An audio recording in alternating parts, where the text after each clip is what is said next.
ನಮಸ್ಕಾರ. 6ನೇ ಶತಮಾನದಲ್ಲಿದ್ದಂಥ ಸೋಸಾನ ಒಬ್ಬ ಮಹಾನ್ ದಾರ್ಶನಿಕ. ಆತನ ಕೃತಿ ಸಿನ್ ಸಿನ್ ಮಿಂಗ್ ಅಂತ, ಅದು ಚೀನಿ ಭಾಷೆಯಲ್ಲಿದೆ. ಅದನ್ನು ಕನ್ನಡಕ್ಕೆ ಶೂನ್ಯಪೂರ್ಣ ಅಂತ ಅನುವಾದ ಮಾಡಿದ್ದೀನಿ. ಇದು ಸರಿ ತಪ್ಪುಗಳ ಆಚೆ ನೋಡುವಂತಹ, ಶುರು ಇರದ ಕೊನೆ ಇರದ ದರಬಾರಿನಲ್ಲಿ ಸರಿ ಏನು ತಪ್ಪೇನು ಮಂಕುತಿಮ್ಮ ಅಂತ ಹೇಗೆ ಗುಂಡಪ್ಪ ಕೇಳ್ತಾರೆ, ಹಾಗೆ ಸರಿ ತಪ್ಪುಗಳ ಆಚೆ ಸಮ ಸ್ಥಿತಿಯಲ್ಲಿ, ಸ್ಥಿತಪ್ರಜ್ಞೆಯಲ್ಲಿ, ಸಮಚಿತ್ತತೆಯಿಂದ ಎಲ್ಲವನ್ನೂ ಸಮಾನವಾಗಿ ಕಾಣುವಂತಹ ಬಗೆ ಹೇಗಿರುತ್ತೆ, ಅದನ್ನು ನಾವು ಅಚೀವ್ ಮಾಡೋದು ಹೇಗೆ, ಮತ್ತು ಅದು ಅಚೀವ್ ಮಾಡೋದ್ರಿಂದ ನಾವು ಯಾವ ಹಂತಕ್ಕೆ ತಲುಪ್ತೀವಿ, ಆ ಹಂತ ಹೇಗಿರುತ್ತೆ, ಇದ್ರ ಬಗ್ಗೆ ನಾವು ತಿಳಿಬೇಕು ಅಂದರೆ ಸೋಸಾನನ ಶೂನ್ಯಪೂರ್ಣವನ್ನು ಓದ್ಬೋದು. ಇದು ನನ್ನ ಹಾಡು ಅನ್ನೋ ಅರ್ಥದಲ್ಲಿದೆ. ನಾನು ಅದನ್ನು ಟೈಟಲ್ ಶೂನ್ಯಪೂರ್ಣ ಅಂತ ಮಾಡಿದ್ದೀನಿ. ಅದಕ್ಕೆ ನನ್ನದೇ ಆದಂಥ ಕಾರಣಗಳಿದೆ. ಅದನ್ನು ಈ ಪುಸ್ತಕವನ್ನು ಓದಿದಾಗ ತಮಗೆ ಗೊತ್ತಾಗುತ್ತೆ. ಯಾರಿಗೆ ಶೂನ್ಯಪೂರ್ಣವನ್ನು ಓದುವ ಆಸಕ್ತಿ ಇರುತ್ತೋ ಅವರು ವಿಡಿಯೋಲಿ ತೋರಿಸುವಂಥ ಫೋನ್ ನಂಬರ್ಗೆ ನನ್ನ ಕಾಂಟ್ಯಾಕ್ಟ್ ಮಾಡ್ಬೋದು. ನಾನು ಅವ್ರಿಗೆ ಕೊರಿಯರ್ ಮಾಡಿಕೊಡ್ತೀನಿ, ಅವ್ರ ಮನೆಗೆ ತಲುಪಿಸ್ಕೊಡೋಂಥ ವ್ಯವಸ್ಥೆ ಆಗುತ್ತೆ. ಈಗ ಪದೇ ಪದೇ ಆಗಾಗ ಹೇಳ್ತಿದ್ದೆ, ಓಶೋ ರಜನೀಶ್ ನನಗೆ ತುಂಬ ಪ್ರಭಾವ ಬೀರಿದ್ದಾನೆ, ಅಲ್ಲಮ ಪ್ರಭು ಓಶೋ ರಜನೀಶ್ ತುಂಬ ಪ್ರಭಾವ ಬೀರಿದ್ದಾರೆ ನನ್ನ ಮೇಲೆ ಅಂತ. ಯಾವಾಗಲೂ ಅನ್ಕೋತಿದ್ದೆ, ಓಶೋ ಬಗ್ಗೆ ಇಡಿಯಾಗಿ ಒಂದು ದಿನ ಅವನ ಬಗ್ಗೆನೇ ಮಾತಾಡಬೇಕು ಅಂತ ತುಂಬ ದಿನದ ಆಸೆ ಇತ್ತು. ಹೇಗೆ ಅನ್ನೋದು ನನಗೆ ತುಂಬ ಗೊಂದಲ ಇತ್ತು. ಇನ್ಫ್ಯಾಕ್ಟ್ ಯಾಕೆಂದರೆ ಎಲ್ಲಿಂದ ಶುರು ಮಾಡೋದು ಓಶೋ ಬಗ್ಗೆ? ಅಲ್ಲಮನ ಬಗ್ಗೆ ಆದರೆ ಒಂದಷ್ಟು ವಚನಗಳನ್ನ ತಗೊಂಡು ನಾವು ಶುರು ಮಾಡಿಬಿಡ್ಬೋದು. ಓಶೋನ ಹೇಗೆ ಹೇಳೋದು? ಯಾಕೆಂದರೆ ಎಲ್ಲರೂ ಕೃತಿಯನ್ನು ರಚಿಸಿದರೆ, ಈತ ಎಲ್ಲ ಕೃತಿಗಳ ಬಗ್ಗೆನೂ ಮಾತಾಡಿದನು. ಜೀವನದ ಜಟಿಲತೆಗಳ ಬಗ್ಗೆ, ಗೊಂದಲಗಳ ಬಗ್ಗೆ, ಎಲ್ಲ ಆಯಾಮಗಳು ಆತ ಮಾತಾಡಿದ ವಿಷಯನೇ ಇಲ್ಲ ಅನ್ಬೋದು. ರಾಜಕೀಯ, ಧರ್ಮ, ಸೈಕಾಲಜಿ, ಮಾನವಶಾಸ್ತ್ರ, ಎಲ್ಲದರ ಬಗ್ಗೆ ಇಂಥದ್ರ ಬಗ್ಗೆ ಮಾತಾಡಿಲ್ಲ ಅನ್ನೋ ಹಾಗಿಲ್ಲ. ಯಾವ ಮಟ್ಟಿಗೆ ಅಂದರೆ, ಇದೇ ಸಿನ್ ಸಿನ್ ಮಿಂಗ್ನ ನಾನು ಹೀಗೆ ಚರ್ಚ್ ಸ್ಟ್ರೀಟಲ್ಲಿ ಒಂದು ಪುಸ್ತಕ ಮಳಿಗೆಗೆ ಹೋಗಿದ್ದಾಗ ಅಚಾನಕ್ಕಾಗಿ ಸಿಕ್ಕಂತಹ ಪುಸ್ತಕ ಸಿನ್ ಸಿನ್ ಮಿಂಗ್. ಅದು ಓದಿದೆ, ನಂಗೆ ತುಂಬ ಇಷ್ಟವಾಗೋಯ್ತು. ಕೊನೆಗೆ ಇದನ್ನು ಕನ್ನಡಕ್ಕೆ ಅನುವಾದ ಮಾಡಬೇಕಂತ ಅನ್ನಿಸ್ತು. ಆಗ ಹಂಪಿಗೆ ಹೋಗ್ಬಿಟ್ಟೆ. ಅದು ನನ್ನ ನೆಚ್ಚಿನ ಜಾಗ. ಇದು ಸುಮಾರೊಂದು 6-7 ವರ್ಷ ಹಿಂದಿನ ಮಾತು. ಹೋಗಿ ತಟಸ್ಥನಾಗಿ ಕೂತು ಆ ಸಿನ್ ಸಿನ್ ಮಿಂಗ್ನ ಯಾರೆಲ್ಲ ಅನುವಾದ ಮಾಡಿದರೆ ಎಲ್ಲವನ್ನೂ ಓದ್ತಾ ಕೂತ್ಕೊಂಡೆ.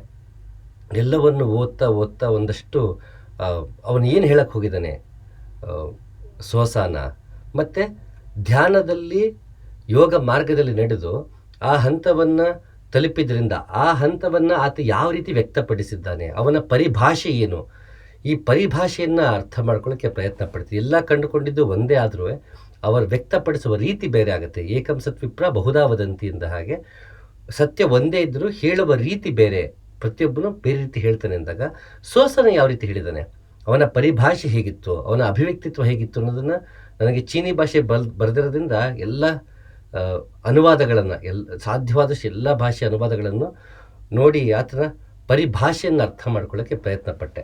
ಅದೆಲ್ಲ ಆಯಿತು, ಅನುವಾದನೂ ಮಾಡಿ ಮುಗಿಸ್ದೆ ಹಂಪಿನಲ್ಲೇ. ತದನಂತರ ತಲೆಗೆ ಬಂತು, ಆಯಿತು ಎಲ್ಲವನ್ನು ನೋಡಿದ್ನಲ್ಲ, ಓಶೋ ಏನಾದ್ರು ಹೇಳಿರ್ಬೋದಾ ಅಂತ ಸಿನ್ ಸಿನ್ ಮಿಂಗ್ ಓಶೋ ಅಂತ ಕೊಟ್ಟೆ. ಗೂಗಲ್ ಮಾಡಿದೆ, ನೋಡಿದ್ರೆ ಅದ್ರ ಬಗ್ಗೆನೂ ಮಾತಾಡಿದ್ದ ಓಶೋ. ಅಂದರೆ ಇದು ಹೆಚ್ಚು ಪ್ರಚಾರದಲ್ಲಿ ಇಲ್ದಿರೋಂತಹ ಕೃತಿ ನಮ್ಮ ದೇಶದಲ್ಲಿ. ಆಯಾ ಪ್ರಾಂತ್ಯದಲ್ಲಿ ಮಾತ್ರ, ಝೆನ್ ಬುದ್ಧಿಸಮಲ್ಲಿ, ಚೀನಾದಲ್ಲಿ ಆ ಕಡೆ ಮಾತ್ರ ಪರಿಚಿತವಾದಂತಹ ಕೃತಿ. ಅದರ ಬಗ್ಗೆನೂ ಓಶೋ ಮಾತಾಡಿರ್ತಾನೆ. ಇಂಥ ಪುಸ್ತಕದ ಬಗ್ಗೆ ಮಾತಾಡಿಲ್ಲ ಅಂತ ಇಲ್ಲ. ಹಾಗೆ ಓಶೋ ಎಲ್ಲವನ್ನೂ ಕವರ್ ಮಾಡಿದ್ರು. ಎಲ್ಲಿಂದ ಶುರು ಮಾಡಿದ್ರು ಗೊಂದಲ ಇತ್ತು. ಸರಿ, ಆಮೇಲೆ ಅಂದ್ಕೊಂಡೆ, ಓಕೆ, ನನ್ನ ಜರ್ನಿ ಏನಿದೆ ಅದರಲ್ಲಿ ಓಶೋವಿನ ಪರಿಣಾಮ ಯಾವ ರೀತಿ ಇತ್ತು, ಇಲ್ಲಿಂದ ಶುರು ಮಾಡೋಣ ಅಂತ ಅಂದ್ಕೊಂಡೆ. ನಾನು ಮೊದಲ ಬಾರಿ ಓಶೋನ ನೋಡಿದ್ದು, ನಾನಿನ್ನೂ ಚಿಕ್ಕ ಹುಡುಗ, ಆಗ ಇನ್ನೂ 7ನೇ ಕ್ಲಾಸ್ 8ನೇ ಕ್ಲಾಸ್ ಇದ್ದರೂ ಇರ್ಬೋದು ಬಹುಶಃ, ನೆನಪಿಲ್ಲ ಸರಿಗೆ. ಆಗ ನಮ್ಮದೊಂದು ಚಿಕ್ಕ ಮನೆ, ಮೈಸೂರಿನ ಸುಣ್ಣದಕೇರಿಯಲ್ಲಿ ಒಂದು ಚಿಕ್ಕ ಮನೆ, ಈ ನನ್ನ ಸ್ಟುಡಿಯೋ ಏನಿದೆ ಅದರಷ್ಟು ಇರ್ಬೋದು ಬಹುಶಃ, ಆ ಥರ ಒಂದು ಮನೆಯಲ್ಲಿದ್ದಿದ್ದು. ಅಲ್ಲಿ ಟಿ ವಿನಲ್ಲಿ ಟಿ ವಿಲಿ ಬೆಳಿಗ್ಗೆ ಝೀನೇ ಅನಿಸುತ್ತೆ ಬಹುಶಃ, ಅವಾಗ ಜಾಸ್ತಿ ಟಿ ವಿ ಚಾನಲ್ಸ್ ಇರಲಿಲ್ಲ. ಬೆಳಗ್ಗೆ ಓಶೋ ಡಿಸ್ಕೋರ್ಸಸ್ ಬರ್ತಿತ್ತು, ಪ್ರವಚನ ಹಾಕೋರು. ನನಗೆ ಓಶೋ ಒಂದು ಯಾರಂತ ಗೊತ್ತಿಲ್ಲ. ನಮ್ಮ ತಂದೆ ತುಂಬ ಇಷ್ಟಪಟ್ಟು ನೋಡೋರು. ಅವ್ರಿಗೆ ಓಶೋ, ಟಿ ಪಿ ಕೈಲಾಸಮು, ಬೀಚಿ ಇವರಿಂದ ತುಂಬ ಪ್ರಭಾವಕ್ಕೊಳಗಾಗಿದ್ದಂತಹ ವ್ಯಕ್ತಿ. ಜಿಡ್ಡು ಕೃಷ್ಣಮೂರ್ತಿ, ಹೀಗೆ ಹಲವಾರು ಜನರಿಂದ ಪ್ರಭಾವಕ್ಕೊಳಗಾದಂಥ ವ್ಯಕ್ತಿ ನನ್ನ ತಂದೆ. ಅವರು ಬೆಳಗ್ಗೆ ಓಶೋ ರಜನೀಶ್ ಡಿಸ್ಕೋರ್ಸ್ನ ಹಾಕಿರ್ತಿದ್ರು. ಅವ್ರದ್ದು ಯಾವತ್ತೂ ನಮ್ಗೆ ಹೇಳಲಿಲ್ಲ, ಓಶೋನ ನೀವು ನೋಡಿ ಅಂತಲೂ ಹೇಳಿಲ್ಲ, ನೋಡಬೇಡಿ ಅಂತಲೂ ಹೇಳಿಲ್ಲ, ಅಥವಾ ಓಶೋ ಅಂತಲೂ ಹೇಳಿರಲಿಲ್ಲ. ಚಿಕ್ಕ ವಯಸ್ಸಲ್ಲಿ ಹಾಗೆ ಬೆಳಗ್ಗೆ ನಿದ್ದೆ ಗಂಡಲ್ಲಿ ಹೀಗೆ ನೋಡಿದ ನೆನಪು ನನಗೆ. ಅವನ ನೀಳವಾದ ಕೈಗಳು, ಹೀಗೆ ಅವನ ತೀಕ್ಷ್ಣವಾದ ಕಣ್ಣು, ಅವನ ಒಂದು ಲಯವಾಗಿ ಮಾತನಾಡುವ ರೀತಿ, ಅವನ ಧಾಟಿ, ಅದೆಲ್ಲ ನನಗೆ ಒಂಥರ ಮ್, ಆ, ಒಂಥರ ಮಸ್ಮರೈಸಿಂಗ್ ಅನ್ನಿಸ್ತು. ಒಂದು ರೀತಿ ನನ್ನ ಆವರಿಸ್ಕೊಳ್ತಿದ್ದಾನೆ ಓಶೋ ಅನ್ನೋ ಮಟ್ಟಿಗೆ. ಅದು ಇನ್ನೂ ಚಿಕ್ಕ ಹುಡುಗ, ನನಗೇನು ಆ, ಅಷ್ಟು ಇದಿರಲಿಲ್ಲ. ಬಟ್ ಒಂದು ಎಂಕ್ವೈರಿ ಮೈಂಡ್ ಇತ್ತು ಚಿಕ್ಕ ವಯಸ್ಸು, ಎಲ್ಲವನ್ನೂ ಪ್ರಶ್ನೆ ಮಾಡುವಂಥ ರೀತಿ ಇತ್ತು. ಅವನು ಏನು ಮಾತಾಡ್ದ ಆ ಡಿಸ್ಕೋರ್ಸಸ್ ನನಗೆ ಇವತ್ತು ನೆನಪಿಲ್ಲ, ಆದರೆ ಒಂದು ಛಾಪ್ ಮೂಡಿತ್ತು ಮನಸ್ಸಲ್ಲಿ ಆತನ ಬಗ್ಗೆ. ತದನಂತರ ಅಮ್, ಹಾಯ್ ಬೆಂಗಳೂರಲ್ಲಿ ರವಿ ಬೆಳಗೆರೆ ಅವರು ಫ್ರಮ್ ಸೆಕ್ಸ್ ಟು ಸೂಪರ್ ಕಾನ್ಷಿಯಸ್ನೆಸ್ನ ಅನುವಾದ ಮಾಡಿ ಕೆಲವೊಂದು ಸಾಲುಗಳನ್ನ ಕೊಟ್ಟಿದ್ದರು. ಅದು ಓದಿ ಮತ್ತಷ್ಟು ಪ್ರಭಾವಕ್ಕೊಳಗಾಗಿದ್ದೆ ಓಶೋಯಿಂದ. ಹೀಗೆ ಅಲ್ಲಿ ಇಲ್ಲಿ ಓದುವಂಥ ಅವಕಾಶ. ಮೈಸೂರಲ್ಲಿ ಲೈಬ್ರರಿಗಳಿಗೆ ಹೋಗಬೇಕಿತ್ತು, ಅಥವಾ ಗೀತಾ ಬುಕ್ ಹೌಸು, ಚೇತನ ಬುಕ್ ಹೌಸು, ನವ ಕರ್ನಾಟಕ, ಸಪ್ನ ಇನ್ನೂ ಆಗಿನ್ನೂ ಬಂದಿರಲಿಲ್ಲ ಅನಿಸುತ್ತೆ. ಸೊ ನಮಗೆ ಚೇತನಕ್ಕೆ ಹೋಗಬೇಕಿತ್ತು, ಇಲ್ಲ ಇದಕ್ಕೆ ಹೋಗಬೇಕಿತ್ತು. ತುಂಬ ಕಡಿಮೆ ಮಳಿಗೆಗಳು, ಪುಸ್ತಕ ಮಳಿಗೆಗಳಾಗ ಅಷ್ಟು ಅವಕಾಶವೂ ಇರ್ತಿರಲಿಲ್ಲ ಎಲ್ಲ ಥರ ಪುಸ್ತಕಗಳು ಸಿಗೋದಕ್ಕೆ. ಹೆಚ್ಚಾಗಿ ನಾವು ಲೈಬ್ರರಿಗೆ ಮೊರೆ ಹೋಗಬೇಕಿದ್ದಂಥ ಕಾಲ. ಇಂಟರ್ನೆಟ್ಟೆಲ್ಲ ಇರಲಿಲ್ಲ, ಮೊಬೈಲ್ ಇರಲಿಲ್ಲ. ಸೊ ಆಗಿದ್ದಾಗ ಕಷ್ಟನೂ ಆಗ್ತಿತ್ತು, ಎಲ್ಲ ರೀತಿ ಪುಸ್ತಕಗಳು ಸಿಗೋದು ಕಷ್ಟನೂ ಆಗ್ತಿತ್ತು. ಯಾರೋ ಓದುಗರ ಆಸಕ್ತಿ ಇರ್ತೋ ಅವ್ರ ಮನೆಗಳಲ್ಲಿ ಹೋದಾಗ ಸಿಕ್ಕಿದಾಗ, ಅಥವಾ ಯಾರಿಂದನೋ ತರಿಸ್ಕೊಳ್ಳೋದು, ಈ ರೀತಿ ಮಾಡಬೇಕಿತ್ತು ಪುಸ್ತಕಗಳು ಬೇಕು ಅಂತಂದರೆ. 2000 ಇಸ್ವಿ ಟೈಮಲ್ಲಿ, 1995 ಆ ಟೈಮಲ್ಲಿ. ಹಾಗಿದ್ದಾಗ ನಾನು ಮೈಸೂರಿಂದ 2005ರಲ್ಲಿ ಬೆಂಗಳೂರು ಕಡೆಗೆ ಪ್ರಯಾಣ ಶುರು ಮಾಡಿದೆ. ಆಗ ರೈಲ್ವೆ ಸ್ಟೇಷನ್ಗೆ ಬಂದು ಟ್ರೈನ್ ಹತ್ಕೊಳ್ಳೋಕ್ಕೆ ಅಂತ ಹೋದಾಗ ಪ್ಲ್ಯಾಟ್ಫಾರ್ಮಲ್ಲಿ ಒಂದಷ್ಟು ಬುಕ್ಸ್ ಮಾರ್ತಾಯಿದ್ರು. ಅಲ್ಲಿ from sex to super consciousness book ಇತ್ತು ಓಶೋದು. ಅದೇನೋ ಎದ್ದು ಕಾಣೋ ಹಾಗೆ ಇತ್ತು. ತಕ್ಷಣ ಓಡೋಗಿ ತೊಗೊಂಡು ಮೈಸೂರಿಂದ ಬೆಂಗಳೂರು ಬರುವಾಗ ಟ್ರೈನಲ್ಲಿ ಓದಿ ಮುಗಿಸ್ಬಿಟ್ಟೆ ಆ ಪುಸ್ತಕನ. I M A very fast reader. ಹಾಗಾಗಿ ಮತ್ತು ಓಶೋ ಕೂಡ ಅಷ್ಟೇ ಫಾಸ್ಟ್ ರೀಡರ್ ಇದ್ದ. ಅತಿ ಹೆಚ್ಚು ಪುಸ್ತಕಗಳು ಓದಿರೋಂಥ ವ್ಯಕ್ತಿ ಬಹುಶಃ ಆತನೇ ಇರಬೇಕನ್ಸುತ್ತೆ. ಸೊ ಫಾಸ್ಟಾಗಿ ಓದ್ತಿದ್ದೆ ನಾನು. ಮೈಸೂರಿಂದ ಬೆಂಗಳೂರು ಬರೋಷ್ಟಕ್ಕೆ ಅದು ಕಂಪ್ಲೀಟ್ಲಿ ಒಂಥರ ಬೇರೆನೇ ಡೈಮೆನ್ಷನ್ ಕೊಟ್ಟಂತಹ ಪುಸ್ತಕ. ಆಗಿನ್ನೂ 19-20 ವರ್ಷ ನನಗಿನ್ನೂ ಮತ್ತಷ್ಟು ಒಂಥರ ಹುರಿದುಂಬಿಸ್ದಂಗಾಗಿತ್ತು ಆ ಪುಸ್ತಕ ಓದಿ. ಜಗತ್ತನ್ನು ನೋಡುವ ರೀತಿ, 19-20 ವರ್ಷದ ಹುಡುಗನ ಕೈಗೆ ಸೆಕ್ಸ್ ಮತ್ತು ಲವ್ನ ನೋಡುವ ರೀತಿ ಇರುತ್ತಲ್ಲ, ಅದೆಲ್ಲವನ್ನೂ ಬದಲಾಯಿಸಿದಂತಹ ಪುಸ್ತಕ. ಒಂದಷ್ಟು ನಮ್ಮದೇ ಬಯಾಸ್ಗಳಿರುತ್ತೆ, ಸೆಕ್ಸ್ ಬಗ್ಗೆ ಒಂದಷ್ಟು ಟ್ಯಾಬುಗಳಿರುತ್ತೆ.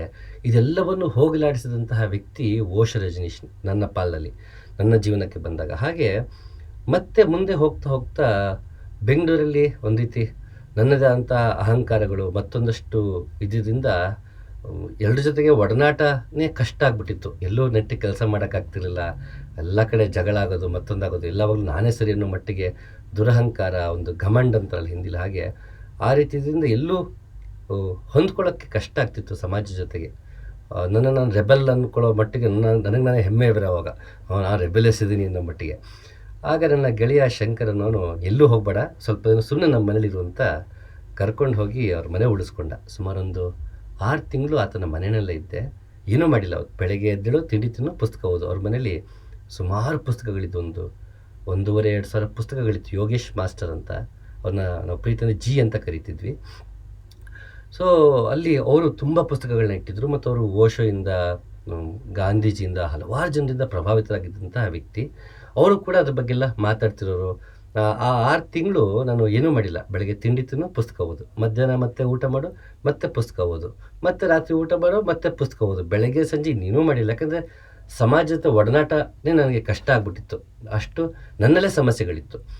ಹಾಗಾಗಿ ಆ 6 ತಿಂಗಳು ನಾನು ಬಹುಶಃ ಆ ಶೆಲ್ಫಲ್ಲಿದ್ದ ಅವರ ಕಲೆಕ್ಷನ್ ಇತ್ತಲ್ಲ, ಬಹುಶಃ ಅಷ್ಟು ಪುಸ್ತಕ ಮುಗಿಸಿದ. ಆಲ್ಮೋಸ್ಟ್ ಒಂದು 70-80%. ಅದು ನನ್ನ ವ್ಯಕ್ತಿತ್ವ ರೂಪುಗೊಳಿಸೋಕ್ಕೆ ಶುರು ಮಾಡಿತು. ಅದರಲ್ಲಿ ಹೆಚ್ಚು ಪಾಲು ಪುಸ್ತಕಗಳು ಓಶೋ ರಜನೀಶ್ದೇ ಆಗಿದ್ವು. ನನಗೆ ಸಿಕ್ಬಿಡ್ತು ಅವಕಾಶ. ಇಷ್ಟೆಲ್ಲ ಪುಸ್ತಕಗಳು ನನ್ನ ಜೀವನದಲ್ಲಿ ನೋಡೇ ಇರಲಿವಲ್ಲ.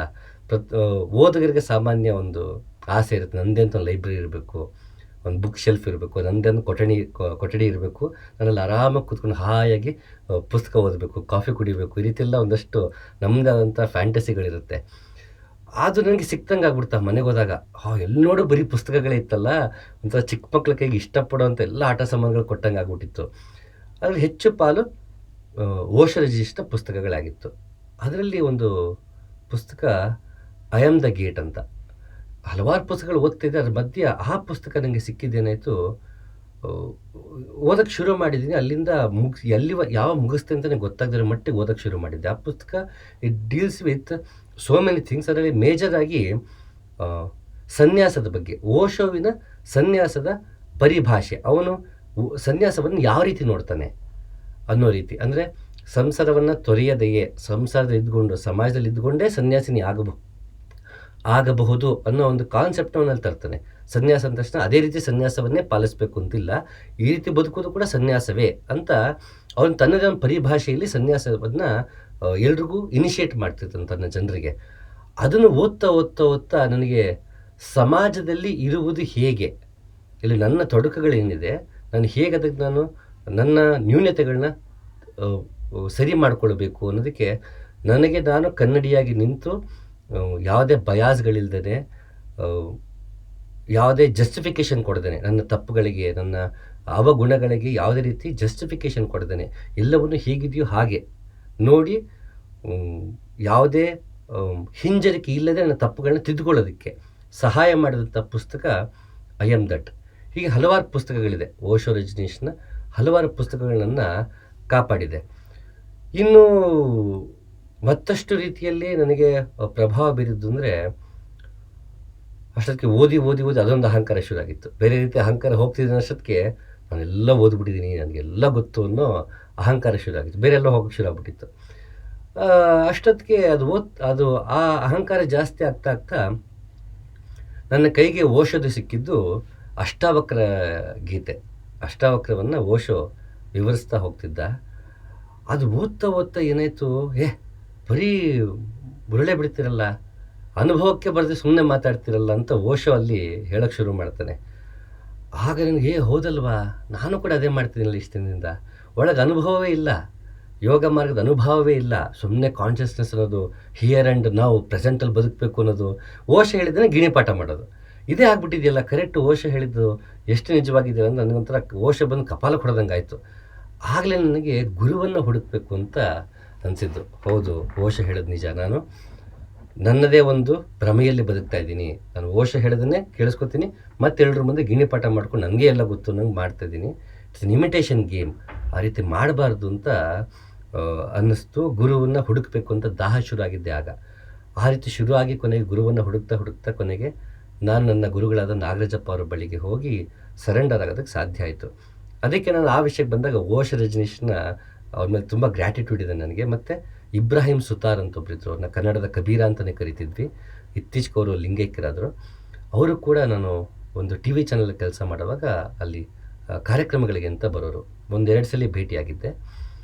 ಅವರು ಯಾವಾಗಲೂ ಗುರು ಮಹತ್ವವನ್ನು ಹೇಳ್ತಾಯಿದ್ರು. ಜೀವನದಲ್ಲಿ ಯಾಕೆ ಗುರು ಇರಬೇಕು, ಅವನಲ್ಲಿ ಶರಣಾಗೋದು ಅಂದರೆ ಏನು, ಯಾಕೆ ಶರಣಾಗಬೇಕು, ಯೋಗ ಮಾರ್ಗದಲ್ಲಿ ನಡೆಯೋ ಅವಶ್ಯಕತೆ ಏನಿದೆ, ಎಷ್ಟು ಅಂತ ಪುಸ್ತಕ ಓದ್ತೀಯಾ, ಅನುಭವದಲ್ಲಿ ಕಂಡುಕೊಳ್ಳೋದು ಯಾವಾಗ, ಈ ರೀತಿ ಹಲವಾರು ವಿಷಯಗಳನ್ನು ನನಗೆ ಇಬ್ರಾಹಿಂ ಸುತಾರ್ ಅವರು ತಿಳಿಸ್ಕೊಡೋಕೆ ಶುರು ಮಾಡಿದಾಗ ಮತ್ತಷ್ಟು ದಾಹ ಹೆಚ್ಚಾಯಿತು ಗುರುವನ್ನು ಪಡೆಯಬೇಕು ಅಂತ. ಆ ವಿಷಯಕ್ಕೆ ಬಂದಾಗ ನಾನು ತುಂಬ ಕೃತಜ್ಞತೆ ಇರೋದು ಅಂದರೆ ನನಗೆ ಇಬ್ರಾಹಿಂ ಸುತಾರು ಮತ್ತು ಓಶೋ ರಜನೀಶ್ ಇವರಿಬ್ಬರು ನನಗೆ ಗುರುವನ್ನು ಹುಡುಕೋದಕ್ಕೆ ಪ್ರೇರೇಪಿಸಿದವರು.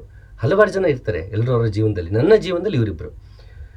ಸೊ ಈ ರೀತಿ ನನ್ನ ಜೀವನದಲ್ಲಿ ಹಲವಾರು ರೀತಿಯಲ್ಲಿ ಪ್ರಮುಖ ಪಾತ್ರ ವಹಿಸಿದವನು ಓಶೋ ರಜನೀಶ್. ನೆನಪಾದಾಗೆಲ್ಲ ಆಗಾಗ ಘಟನೆಗಳನ್ನ ನಾನು ಹೇಳ್ತಾ ಹೋಗ್ತೀನಿ. ಇನ್ನು ಓಶೋವನ್ನು ಓದೋದು ಶುರು ಮಾಡೋದು ಎಲ್ಲಿಂದ ಅಂತ ಕೇಳಿದಾಗ, ಸಾಮಾನ್ಯ ಓಶೋ ಕೂಡ ಅದನ್ನು ಹೇಳ್ತಾನೆ, ಫ್ರಮ್ ಸೆಕ್ಸ್ ಟು ಸೂಪರ್ ಕಾನ್ಷಿಯಸ್ನೆಸ್ನ ಶುರು ಮಾಡಿ. ಮೊದಲು ಅವನು ಆ ಟ್ಯಾಬುನ ಫಸ್ಟ್ ಕಿತ್ತು ಬಿಸಾಕ್ಬಿಡ್ತಾನೆ. ನಮ್ಮ ಲವ್ ಬಗ್ಗೆ, ಸೆಕ್ಸ್ ಬಗ್ಗೆ ಹಲವಾರು ವಿಷಯ ನಮಗೇನು ಟ್ಯಾಬುಗಳಿರುತ್ತೆ, ನಮ್ಮದೇ ಅಂತ ಒಂದಷ್ಟು ಪೂರ್ವಾಗ್ರಹ ಪೀಡಿತ ಅಭಿಪ್ರಾಯಗಳೇನಿರುತ್ತೆ ಅದನ್ನು ಆತ ತೆಗೆದಾಕ್ಬಿಡ್ತಾನೆ. ಮತ್ತು ಇನ್ನೊಂದು, ಓಶೋನ ಓದಬೇಕೋ ಬೇಡವೋದು ನಿಮಗೆ ಬಿಟ್ಟಿದ್ದು, ಓಶೋನ ಹೀಗೆ ಓದಬೇಕೋ ಹಾಗೆ ಓದಬೇಕೋ ನಿಮಗೆ ಬಿಟ್ಟಿದ್ದು. ಓಶೋ ನನ್ನ ಜೀವನದಲ್ಲಿ ಯಾವ ರೀತಿ ಪರಿಣಾಮ ಬೀರಿದ ಅಂತ ಹೇಳಬಲ್ಲೆ ಹೊರತು ಇದನ್ನೇ ಎಲ್ರಿಗೂ ಅನ್ವಯಿಸಬೇಕು ಅಂತಿಲ್ಲ, ಯಾವ ವಿಷಯಕ್ಕೆ ಆದರೂ. ಮತ್ತು ಯಾವುದೇ ಒಬ್ಬ ಗುರುವನ್ನು ಆತ ಈಗ ದೇಹದಲ್ಲಿ ಇಲ್ಲ ಅಂದಾಗ ಆತನ ಮಾತುಗಳನ್ನು ನಾವು ಓದುವಾಗ ಒಂದು ನೆನಪಲ್ಲಿರಬೇಕು, ಆತ ಆ ಕಾಲಘಟ್ಟಕ್ಕೆ ಆತನ ಶಿಷ್ಯಂದರಿಗೋ ಅವನ ಅನುಯಾಯಿಗಳಿಗೋ ಹೇಳಿದ್ದು ಕೆಲವೊಂದು ನಮಗೆ ಅಪ್ಲೈ ಆಗುವುದಿಲ್ಲ ಅನ್ನೋದು ಅರಿವಿರಬೇಕು. ಅದು ವಿಶೇಷವಾಗಿ ಪ್ರವಚನ ನೀಡುವಾಗ. ಯಾಕೆಂದರೆ ಕೆಲವು ಸಲ ಏನಾಗುತ್ತೆ, ಓಶೋ ರಜನೀಶು ವೆಸ್ಟರ್ನರ್ಗೆ ಯಾರಿಗೋ ಒಬ್ಬನಿಗೆ ನಾವು ಹೇಳ್ತಿರ್ತಾನೆ, ಅವನಿಗೆ ಪ್ರಶ್ನೆ ಕೇಳಿರ್ತಾನೆ, ಆತ ಉತ್ತರ ಕೊಡ್ತಾ ಇರ್ತಾನೆ ಓಶೋ. ನಮಗದು ಅರಿವಿರಬೇಕು ಆತನಿಗೆ ಕೊಡ್ತಿರೋ ಉತ್ತರ. ಇದನ್ನು ನಾನು ಕೇಳುವಾಗ ಈ ಪ್ರಶ್ನೆ ನನ್ನದ ಅಥವಾ ಇದ್ರ ಉತ್ತರ ನನ್ನ ಜೀವನದಲ್ಲಿ ಹೇಗೆ ಅಳವಡಿಸ್ಕೊಳ್ಬೇಕು? ಯಾಕಂದರೆ ಕೇಳದ ವ್ಯಕ್ತಿ ಬೇರೆ, ಅಲ್ಲಿ ಯೋಗ ಮಾರ್ಗದಲ್ಲಿ ಯಾವ್ಯಾವ ಹಂತದಲ್ಲಿ ದಾಟ್ಕೊಂಡು ಬಂದಿದ್ದಾರೆ ನೋಡಿ ಅದ್ರ ತಕ್ಕಂಗೆ ಉತ್ತರ ಕೊಡ್ತಿರ್ತಾನೆ ಓಶೋ. ಹಾಗಿದ್ದಾಗ ನಾನು ಯಾವ ಹಂತದಲ್ಲಿದ್ದೇನೆ, ಇದು ನನಗೆ ಎಷ್ಟು ಸೂಕ್ತ ಅಂತ ನೋಡ್ಕೊಂಡಿಲ್ಲ ಅಂದರೆ ನಾವು ಎಡುವುದು ಜಾಸ್ತಿ. ಅದು ಓಶೋ ಅಂತಲೇ ಅಲ್ಲ, ಯಾರದೇ ಆಗಿರ್ಬೋದು. ಉದಾಹರಣೆಗೆ ರಮಣ ಮಹರ್ಷಿ ತಗೋಣ. ರಮಣ ಮಹರ್ಷಿ ಮುಂದೆ ಕೆಲವೊಂದ್ಸಲಿ ಪಂಡಿತರು ಬಂದು ಪ್ರಶ್ನೆ ಕೇಳಿದ್ದು ಇದೆ, ಕೆಲವೊಂದ್ಸಲಿ ರಿಪೋರ್ಟರ್ಸ್ ಬಂದು ಕೇಳಿದ್ದಿದೆ. ಎಷ್ಟೋ ಸಲ ಎಷ್ಟೋ ರೀತಿ ಉತ್ತರ ಕೊಟ್ಟಿರ್ತಾರೆ ರಮಣ ಮಹರ್ಷಿ. ನಾವು ಅದು ಓದೋವಾಗ ನಮ್ಗೆ ಅರಿವಿರಬೇಕು ಯಾರು ಕೇಳಿದ್ದು, ಇದು ಯಾವ ಕಾಲಘಟ್ಟ. ಇದು ಅರಿವಿಲ್ಲ ಅಂದಾಗ ನಮಗೆ ಆ ಉತ್ತರಗಳನ್ನ ಹಾಗೇ ನಾವು ಅನ್ವಯಿಸ್ಕೊಳಕ್ಕೆ ಹೋದಾಗ ಎಡುತ್ತೀವಿ. ಅದು ರಮಣ ಮಹರ್ಷಿ ತಪ್ಪಲ್ಲ, ಓಶೋ ತಪ್ಪಲ್ಲ, ಜಿಬ್ರಾನನ ತಪ್ಪಲ್ಲ, ಕಬೀರರ ತಪ್ಪಲ್ಲ, ನಮ್ಮದು ತಪ್ಪು. ಕೆಲವೊಂದು ಸಾರ್ವಕಾಲಿಕ ಸತ್ಯವಾದರೂ ಅದನ್ನು ಈಗ ಅಳವಡಿಸಿಕೊಳ್ಳುವ ಬಗೆ ಬೇರೆ ಇರುವುದರಿಂದ ಪ್ರತಿ ಬಾರಿಯೂ ಒರೆ ಹಚ್ಚಿ ನೋಡಬೇಕು, ನನ್ನ ಜೀವನಕ್ಕೆ ಒರೆ ಹಚ್ಚಿ ನೋಡಬೇಕು. ಇದು ತುಂಬ ಮುಖ್ಯ. ಇನ್ನು ಓಶೋನ ಫ್ರಮ್ ಸೆಕ್ಸ್ ಟು ಸೂಪರ್ ಕಾನ್ಷಿಯಸ್ನೆಸ್ಸಿಂದ ಓದ್ಬೋದು. ಇನ್ನೊಂದು, ಇಡೀ ಓಶೋ ಫಿಲಾಸಫಿ ಮೊದಲು ನಮ್ಗೆ ಅರ್ಥ ಆಗಬೇಕು ಅಂತಂದರೆ ಅವನು ಯಾಕೆ ಅಷ್ಟು ರ್ಯಾಡಿಕಲ್ಲಾಗಿ ಯಾಕೆ ಮಾತಾಡ್ತಿದ್ದ, ಅವನಷ್ಟು ಖಾರವಾಗಿ ಕೆಲವೊಂದ್ಸಲಿ ಯಾಕೆ ಮಾತಾಡ್ತಿದ್ದ, ಅರ್ಥ ಮಾಡ್ಕೋಬೇಕು ಅಂದರೆ ಈ ಪುಸ್ತಕವನ್ನು ಓದಲೇಬೇಕು.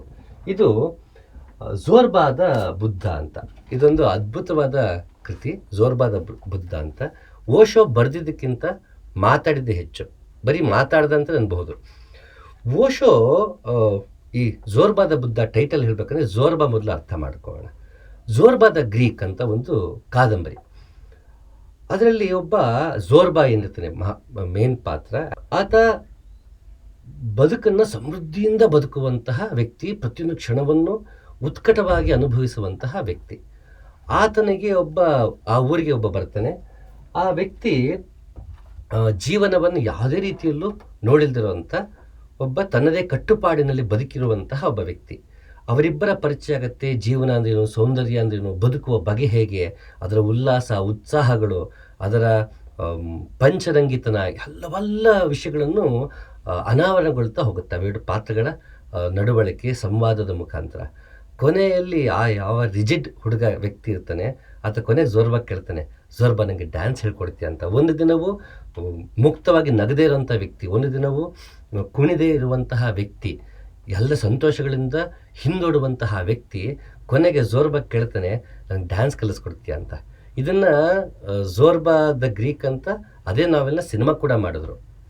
ಇದು ಪೂರ್ತಿ ಮೆಟೀರಿಯಲಿಸ್ಟಿಕ್ ಆಗಿ ಬದುಕುವಂತಹ ಒಂದು ಪಾತ್ರವಾದರೆ, ಬುದ್ಧ ಅವೆಲ್ಲವನ್ನು ತಿರಸ್ಕರಿಸಿ ಎಲ್ಲವನ್ನು ದಾಟಿ ಮೀರಿ ಬಂದು ಆಧ್ಯಾತ್ಮ ತನ್ನೊಳಗೆ ಎಲ್ಲವನ್ನು ನೋಡ್ಕೋ, ಸುಖಕ್ಕಿಂತ ಆನಂದವೇ ಹೆಚ್ಚು ಅನ್ನೋ ಮಟ್ಟಿಗೆ ಎಲ್ಲವನ್ನು ತಿರಸ್ಕಿ ಅಲೌಕಿಕವಾದಂತಹ ಅನುಭವದ ಕಡೆಗೆ ಒಲವು ಕೊಟ್ಟವನು.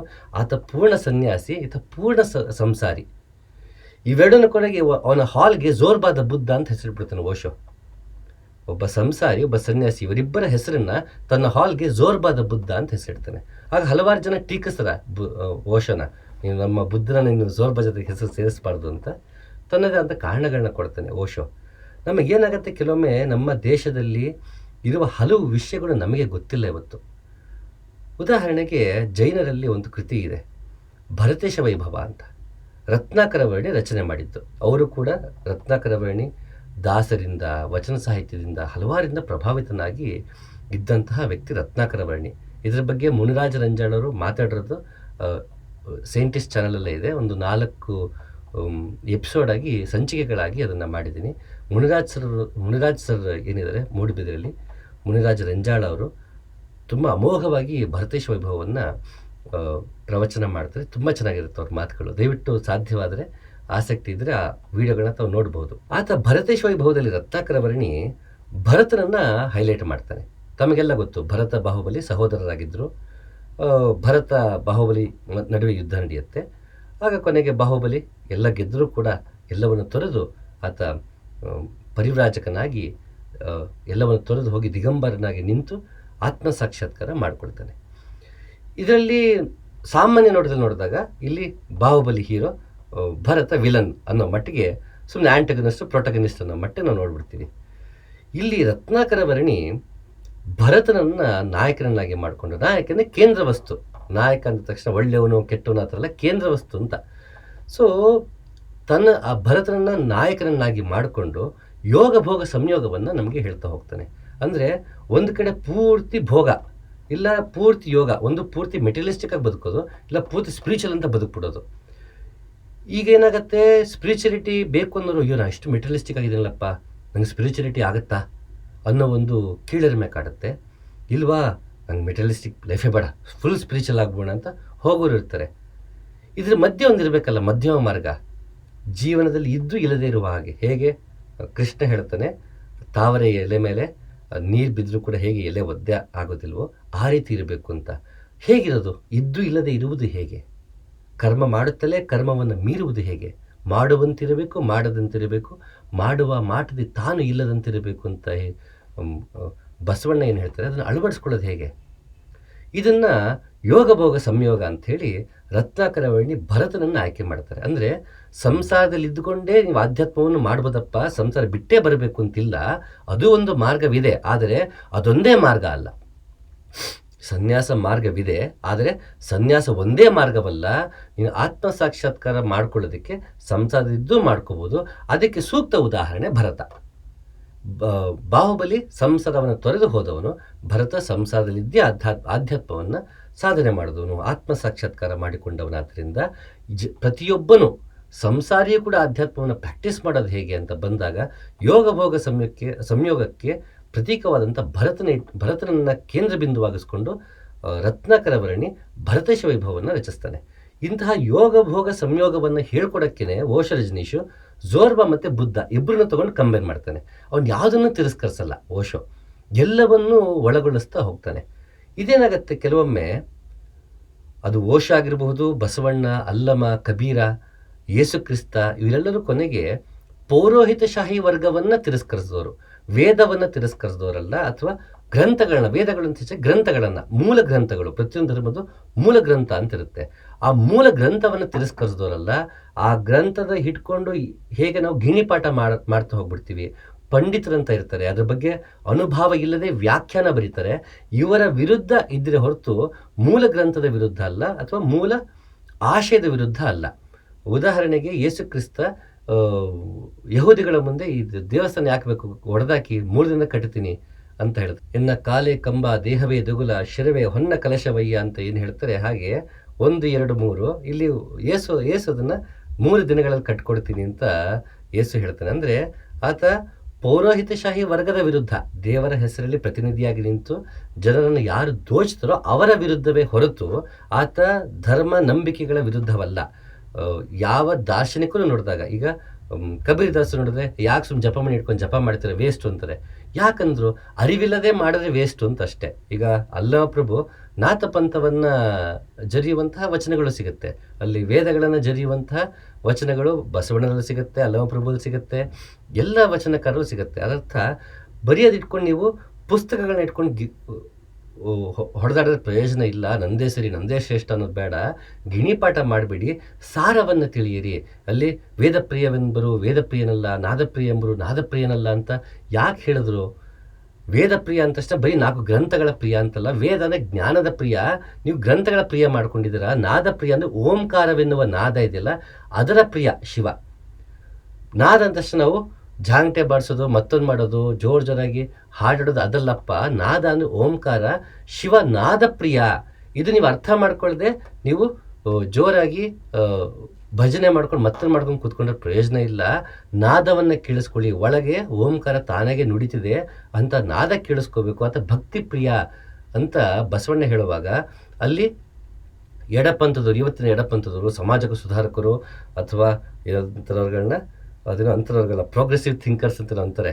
ಅವ್ರುಗಳೇನು ಮಾಡ್ತಾರೆ, ಇಂಥ ವಚನಗಳನ್ನ ಇಟ್ಕೊಂಡು ಕೊನೆಗೆ ಅವರು ಇಂಥದೊಂದು ವಿರುದ್ಧ ಅಂದ್ಬಿಡ್ತಾರೆ. ಕೆಲವೊಂದ್ಸಲ ಅವರು ವಿರೋಧ ಮಾಡಿದ್ದಾರೆ, ಇಲ್ಲ ಅಂತಲ್ಲ.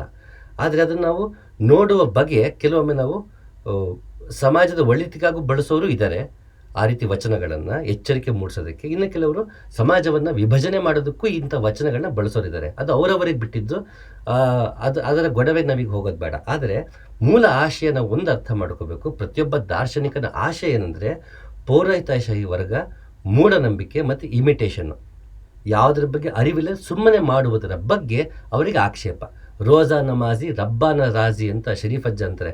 ದಿನಾ ನಮಾಜ್ ಮಾಡ್ತೆ, ಒಳಗಿಂದನ ಬಾಗಿಲ್ಲ, ಹೊರಗಿಂದಷ್ಟೇ ಬಾಗಿದ್ರೆ ನಿನ್ನ ಅಲ್ಲ ಒಪ್ಪೋದಿಲ್ಲಪ್ಪ. ರೋಜಾ ನಮಾಜಿ ರಬ್ಬಾನ ರಾಜಿ, ರಬ್ಬ ಒಪ್ಪೋದೇ ಇಲ್ಲ. ಬರೀ ನಮಾಜ್ ಮಾಡಿದ್ರೆ ಸಾಕಾಗಲ್ಲ, ಜೀವನವನ್ನು ಹಾಗೆ ನಡೆಸಬೇಕು, ಒಳಗಿಂದ ಬಾಗಬೇಕು ನಾವು ಭಗವಂತನಿಗೆ ಅನ್ನೋದನ್ನು ಶರೀಫ್ ಅಜ್ಜ ಹೇಳ್ತಾರೆ.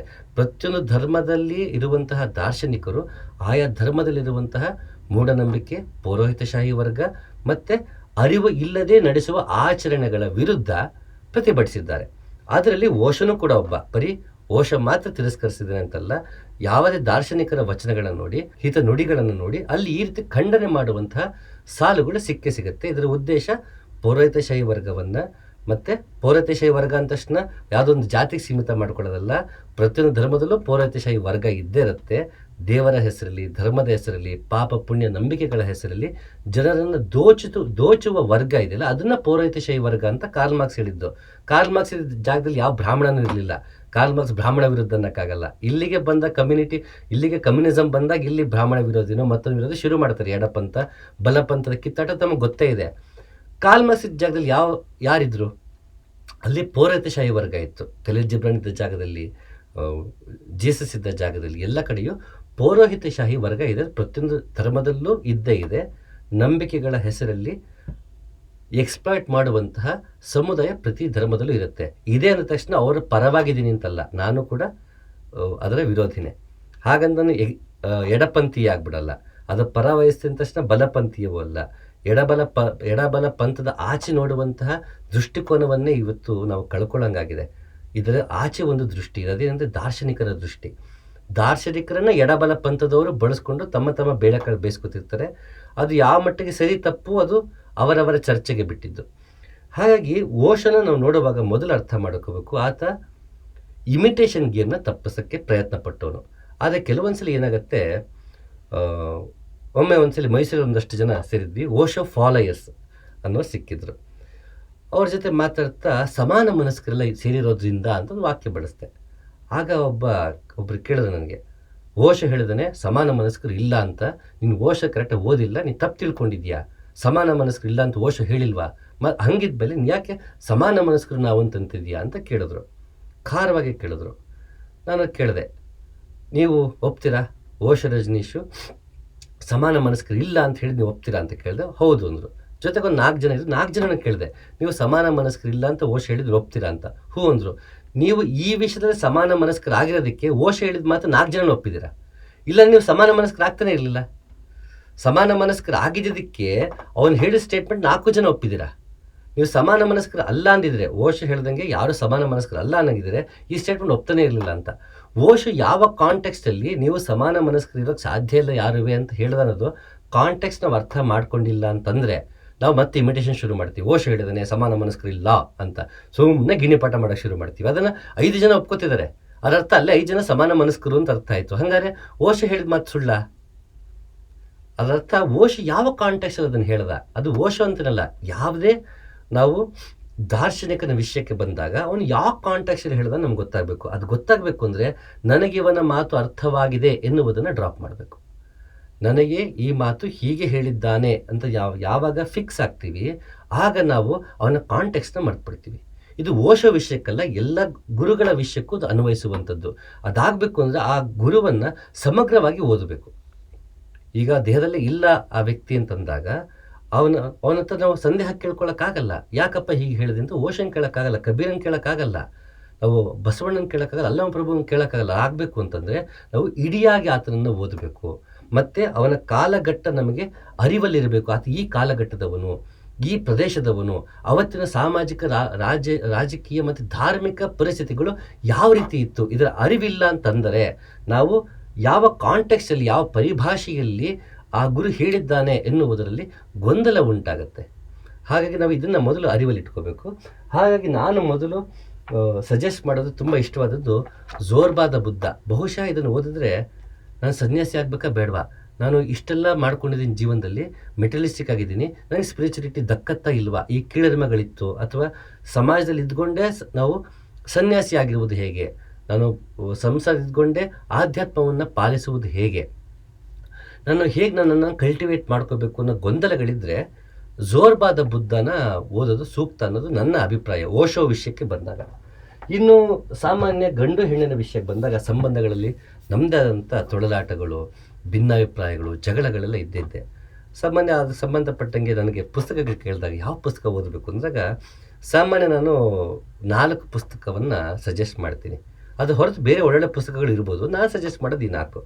ಒಂದು why men lie women cry, ಮತ್ತೊಂದು men are from Mars women are from Venus ಅಂತ. ತುಂಬ ಅದ್ಭುತವಾದ ಪುಸ್ತಕ. ಇವೆರಡು ಹಲವಾರು ಗಂಡು ಹೆಣ್ಣು ಪೇರ್ಗಳನ್ನ ಸೇರಿ ಅವ್ರ ಮೇಲೆ ಎಕ್ಸ್ಪೆರಿಮೆಂಟ್ಸ್ ಮಾಡಿ ಆ ಎಕ್ಸ್ಪೆರಿಮೆಂಟ್ಸ್ ಆಧಾರದ ಮೇಲೆ ಹ್ಯೂಮನ್ ಸೈಕಾಲಜಿ ಹೇಗಿರುತ್ತೆ, ಗಂಡಿನ ಸೈಕಾಲಜಿ ಹೇಗೆ, ಹೆಣ್ಣಿನ ಸೈಕಾಲಜಿ ಹೇಗೆ ಅಂತ ತುಂಬ ಚೆನ್ನಾಗಿ ಅದನ್ನು ವಿವರಿಸ್ತಾ ಹೋಗಿದೆ ಆ 2 ಪುಸ್ತಕಗಳು. ಎಕ್ಸ್ಪೆರಿಮೆಂಟ್ ಬೇಸ್ಡ್ ಪುಸ್ತಕಗಳು. Why men lie women cry ಇದೊಂದು ಪುಸ್ತಕ. ಇನ್ನೊಂದು men are from Mars women are from Venus ಅಂತ. ಅದು ಬಿಟ್ಟು ಇದು ಓಶೋದು ದ ಬುಕ್ ಆಫ್ ವುಮನ್ ಅಂತ ಒಂದು ಪುಸ್ತಕ ತುಂಬ ಚೆನ್ನಾಗಿದೆ. ಹೆಣ್ಮಕ್ಳ ಬಗ್ಗೆ ಅಲ್ಲಲ್ಲಲ್ಲಿ ಮಾತಾಡೋದನ್ನೆಲ್ಲ ಒಂದು ಕಡೆ ಕಂಪೈಲ್ ಮಾಡಿದರೆ, ಸಂಪಾದನೆ ಮಾಡಿದರೆ ಈ ಪುಸ್ತಕವನ್ನು. ಮತ್ತೊಂದು ಪುಸ್ತಕ ದ ಬುಕ್ ಆಫ್ ಮ್ಯಾನ್ ಅಂತ ತುಂಬ ಚೆನ್ನಾಗಿದೆ. ಗಂಡಸಿನ ಸೈಕಾಲಜಿ ಆಗಲಿ ಮತ್ತೊಂದಾಗಲಿ ಹಲವಾರು ವಿಷಯಕ್ಕೆ ಅಲ್ಲಲ್ಲಿ ಮಾತಾಡಿದ್ದಾನೆ ಓಶೋ. ಅದನ್ನು ಕಂಪೈಲ್ ಮಾಡಿ ಇದರಲ್ಲಿ Osho the book of man ಅಂತ ಪುಸ್ತಕ. ತುಂಬ ಸೊಗಸಾಗಿದೆ ಪುಸ್ತಕ.